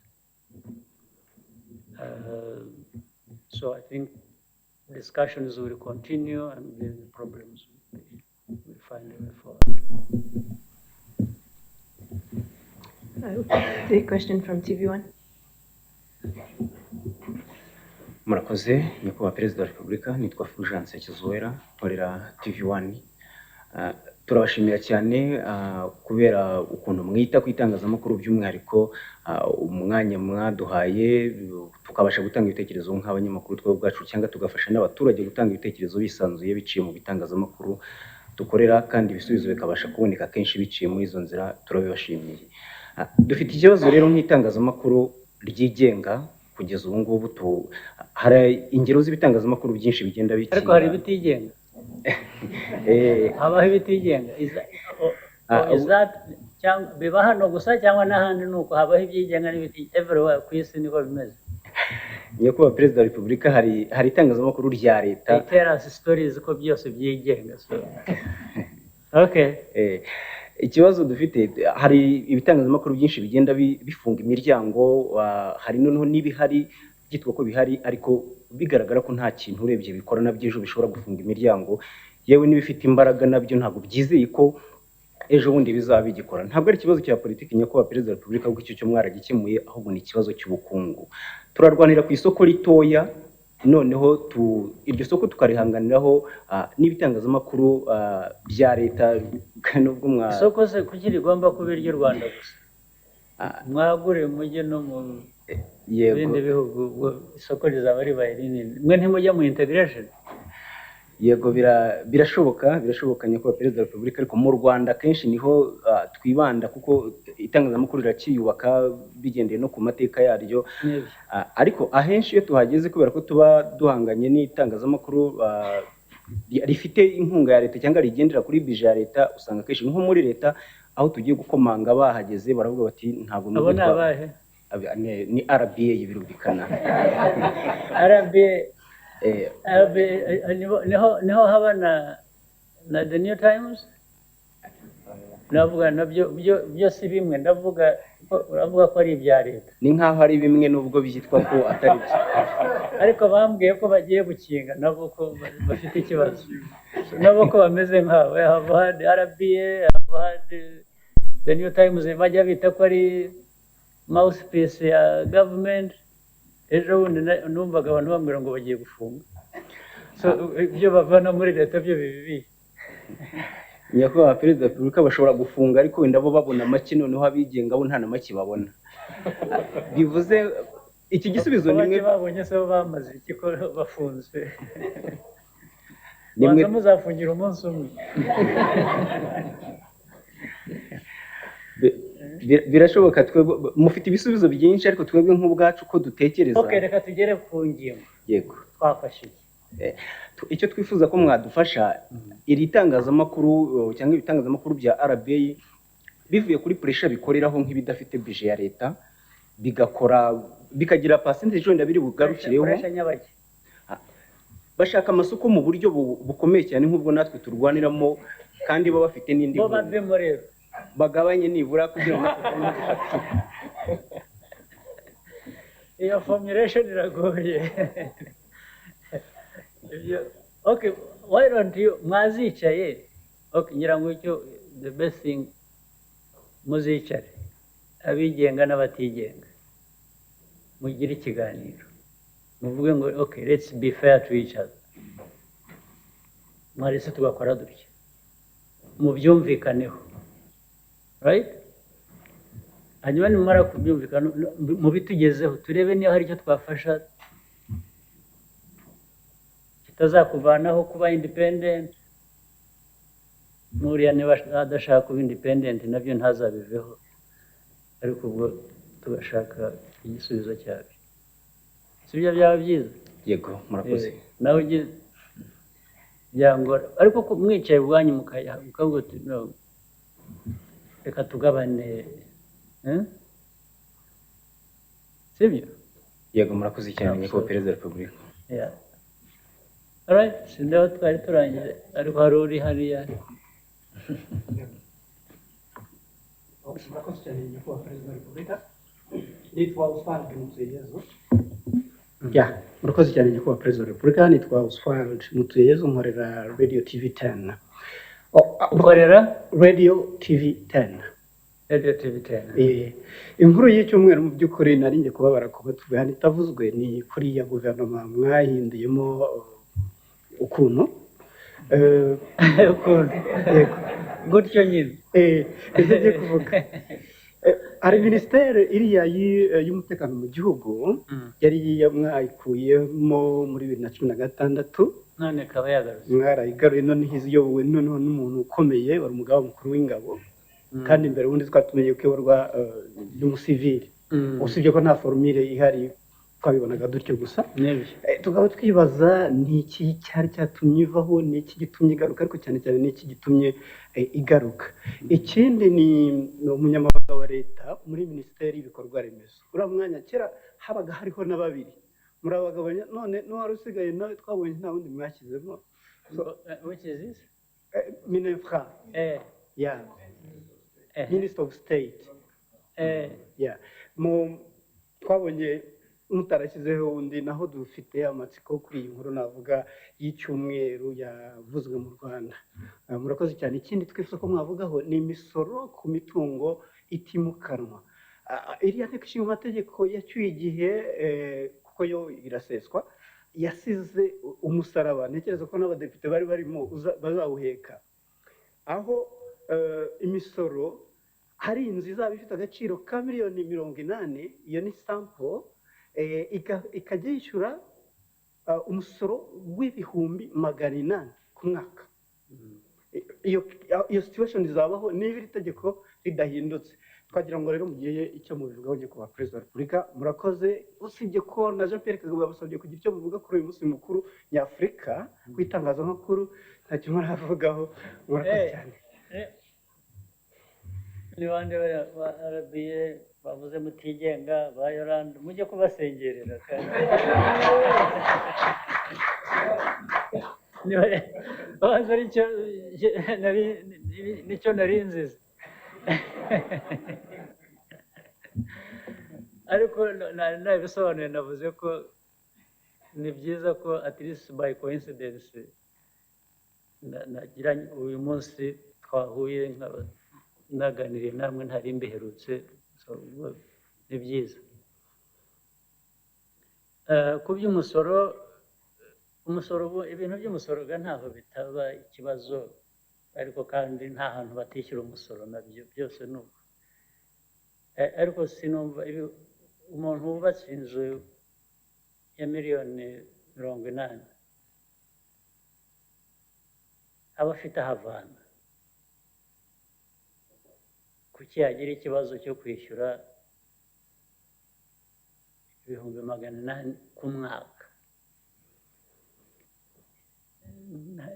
Sinumva ibyo ari byo, kugira ngo maze ibyo imisoro y'ibintu bitimukanwa nk'inzu nabyo ni ibintu bibaho ahantu hose nzi. Banza ari twe twari ahubwo iyo waza impamvu tutigeze dusoresha imitungo itimukanwa yarasoraga. So at least ubwo noneho turumvikana kuri principle, igisigaye ni umubare gusa. Kujanisha aho ngaho hahora hahinduka rero, kandi hahora hafite ibitekerezo bitandukana bibirwanya cyangwa bibishyigikira. Ntabwo bijya biba ikintu kimwe gusa ngo umuntu avuge ngo ibi ntabwo turabyanze cyangwa twese ibi turabikunze, ntibijya bibaho. Ngira ngo rero mu buryo bwo kubishyiraho abantu nyine bakwiye gushyira mu gaciro, ukareba ntukabye. Gukabya ni ukuhe, kudakabya ni ukuhe, ese ni 800, ese ni 600? Ibyo ni ibintu nanone abantu baganiragiye, ntabwo ari igihe bavuga ngo nimushyireho ibi cyangwa nimuvaneho ibi, ariko abantu iyo babiganiriye bareba ukuri bakamenya ukuri. Ibya leta rero guhinduka, nagize ngo mwari mumaze kubimenyera, ntimuramenyera ko bihinduka. Uko biba byaje niko bigenda. Leta ijya kujyaho mbere hose, abayigiyeho ukuntu byagiye bihinduka bigira uburyo. Iriya minisiteri ya mbere hariho ibintu bimwe unakora kubera ko hari impamvu zabyo cyangwa hari ikibazo ushaka gukemura, wagera ahantu bitewe n'ibyagiye biba ukaba wanavuga utari ku ibi ntabwo bikiri ngombwa, reka noneho tunagabanye n'icyo bidutwara ku kiguzi. Hanyuma nyuma yaho hashira igihe ukaza kubona utari ku hari ikintu gishya cyabaye cyangwa hari igishya kiriho, cyangwa ibyo nibwiraga nshaka kugabanya nko ku kiguzi ntabwo nabibonye uko bikwiriye. Reka ibyo nibyo bituma umuntu ashobora gusubira ku kintu kimwe cyangwa ikindi. Bijya no kuri minisiteri y'ibikorwa remezo, ushobora gushyiramo na 3 na 4 bitewe nabo uko bateye cyangwa uko imirimo iteye, ukaba washyiramo umwe, ukuntu ibintu byahindutse n'ahandi ukabona byose biragenda neza. So icyiza nyine ni uko n'ibya bintu nakubwiraga, ntabwo tujyaho ngo tuvuge ngo nzakora iki cyangwa se nzakora iki. N'ibyo bibiri gusa, izo uragikora cyangwa ntugikora. Uteye kugenda ureba igihe ugezemo, icyo ushaka, icyo bigusaba, ugahindura uburyo n'imikorere. Nicyo bigenda biba.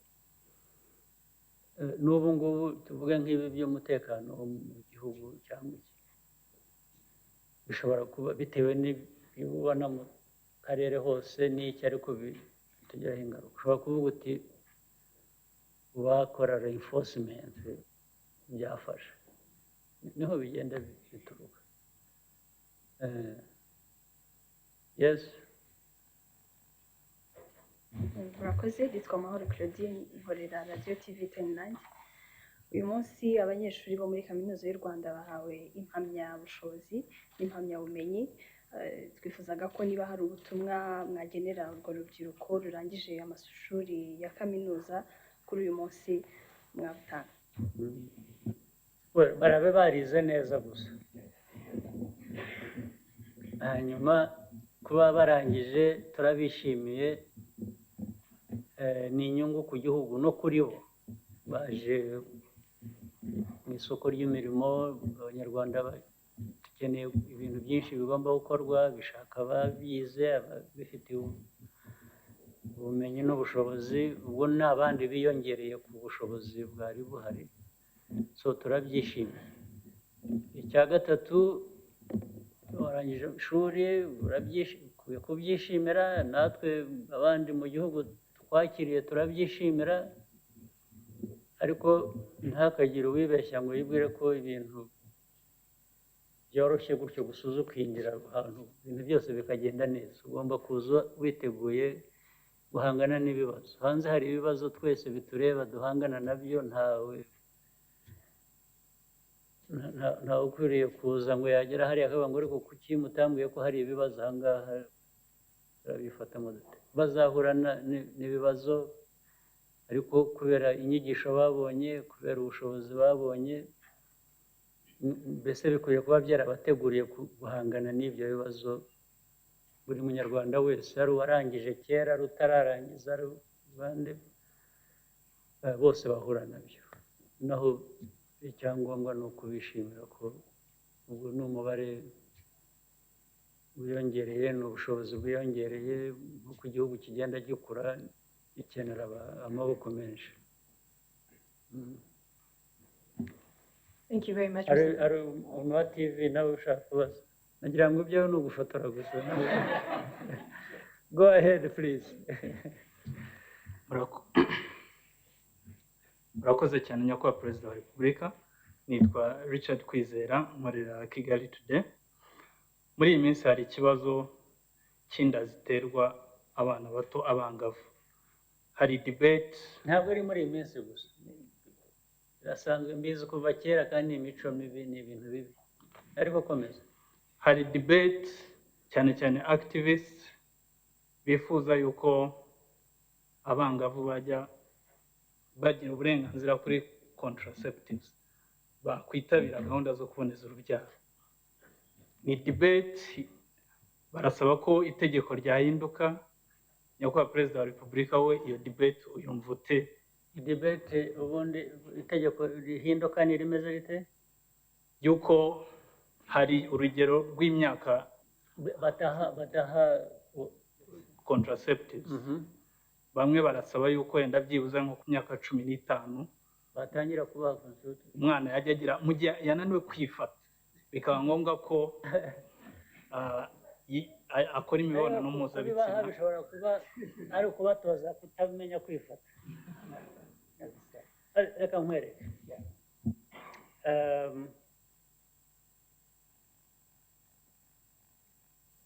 mu buryo umuryango nyarwanda, abanyarwanda hagomba kuba hariho ibyifuzo, hari amategeko, hari norms zindi zitari n'amategeko, ariko byose ni ibintu abantu bagenderaho, babamo, bibagenga ubuzima bwabo. Ntabwo nibwira ko biriya byo kuvuga ngo abana kuri urugero ntibakwiye kuba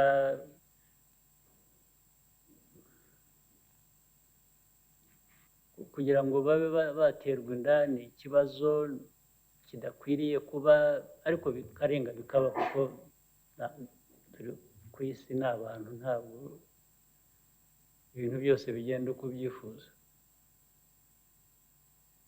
Iyo debate rero ngira ngo yakemurwa no gushaka gukoresha uburyo bwinshi butandukanye. Ntabwo ari ikibazo nanje gutekerezaho cyane, ariko ndaguha bitewe n'uko bibajije gusa, binjiye mu mutwe, wenda byagenda bihinduka.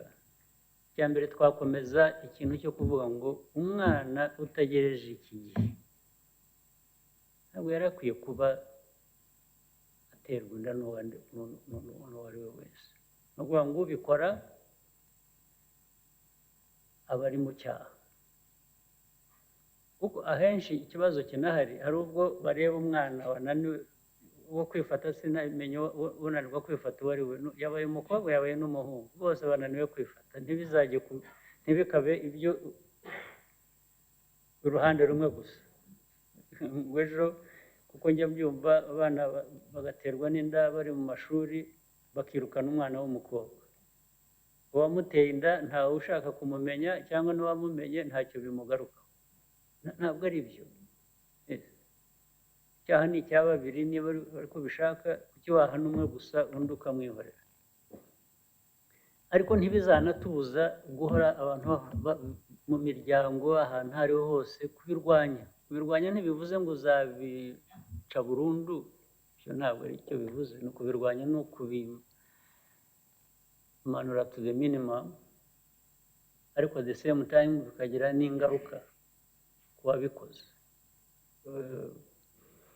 in fact abenshi nk'abo bana niba yatewe inda afite imyaka 15 akenshi uzasanga atayitewe n'ufite imyaka 15 usanga uwamuteye inda afite imyaka 30 cyangwa 40 hari n'abagera muri 50 ugasanga nabo bateye abana so weight uburemere bw'ikibazo buri cyane kuri abo bandi nabo ntabwo ari umwana gusa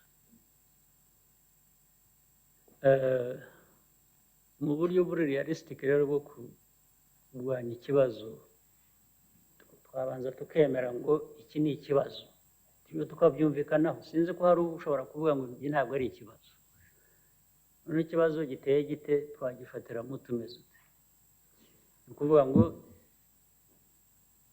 dukore statement of principle bivuga ko tubyanze bidakwiriye nubwo tuzi ngo bizaba kuko ikintu kucyita icyaha cyangwa kuvuga ngo uzagihanira gihanukire ntibice icyaha ariko biragabanya kandi koko n'ingaruka zikwiriye kuba ziba aho kugenda rero nabwo I'm not sure kuvuga ngo ugiye kumenyereza kubigira ihame noneho ugiye guha abana imyaka 15 kujya ubaha contraceptives psychologically ni nkaho ubabwiye uti birimo element nk'iyo kuboshya usa nk'uwabyoroheje nkaho ubwira uti komeza wikorera ibyo ukora uzarindwa n'iki uzarindwa na contraceptive bifite iyo message bitanga and I don't think it is a good message ntabwo nibwira ko ari ikintu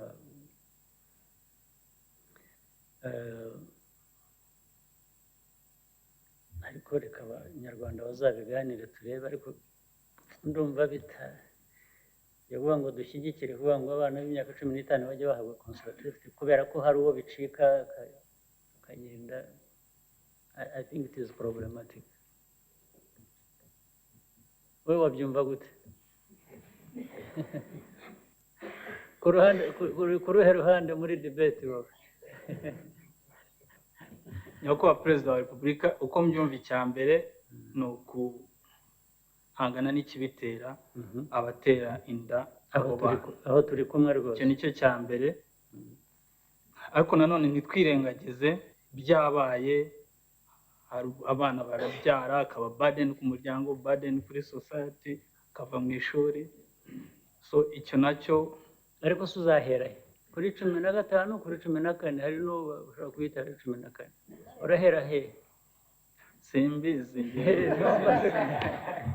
urumva ko hari ikibazo ngira ngo ni nka ririya tegeko rindi nabyo ngira ngo hariho imyaka abantu barongorana bashyingiramo ni 21 so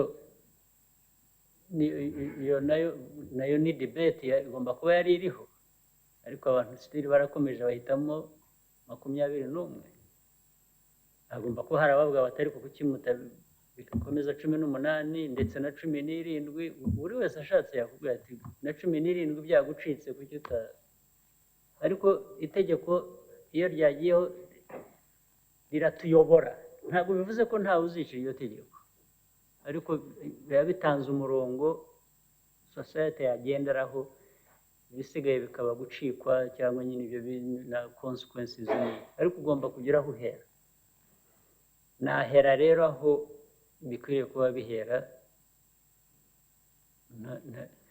tari 15 14 bikegera aho ngaho ariko mwahereyeho ko munkosora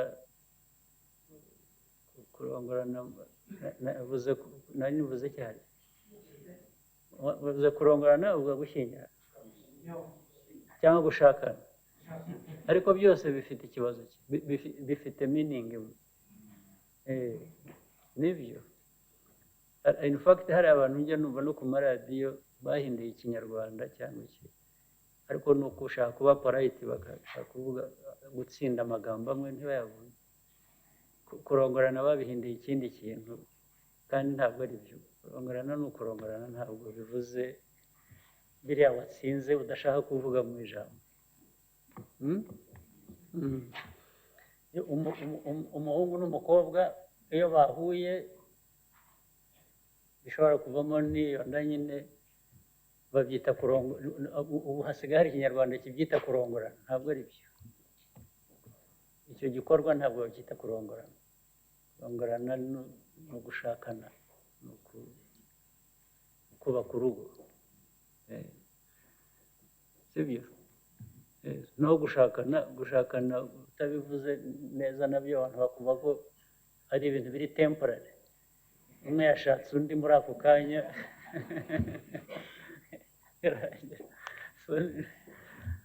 gusa twiga ikinyarwanda neza okay ntiturangije I think so mugire umunsi mwiza what is it you want to say something nebe impamvu aho gutasabye ijambo go ahead murakoze hasigaye amezi abiri cyangwa ntabwo ageze kugira ngo tugere muri 2020 vision 2020 it's a symbolic moment for us even though we have vision 2035 but vision 2020 has been in our minds for many years.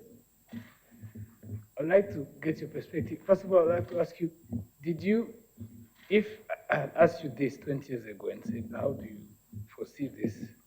Did you have any idea how this is going to be? But also, based on that, what is our learning from this? What is our take home? What does it tell us for now, after 2020?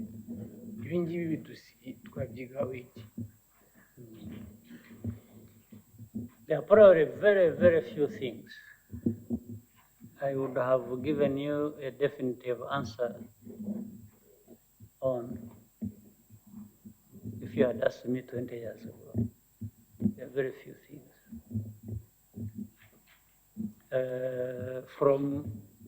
Even if you had asked me, said 20 years ago, if you had told me, are you sure you'll be alive with 2019?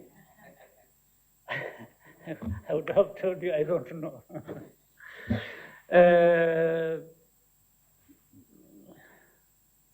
Things even as they have arrived, things as they have happened over the years. The growth of the economy, the stabilization of the country, the reconciliation process, the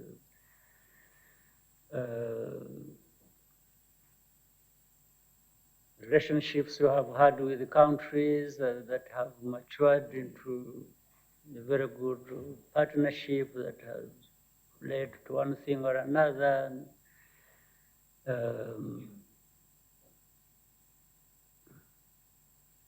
Including, you remember, even from the beginning, when people used to give little chance to Rwanda, even to survive as a nation.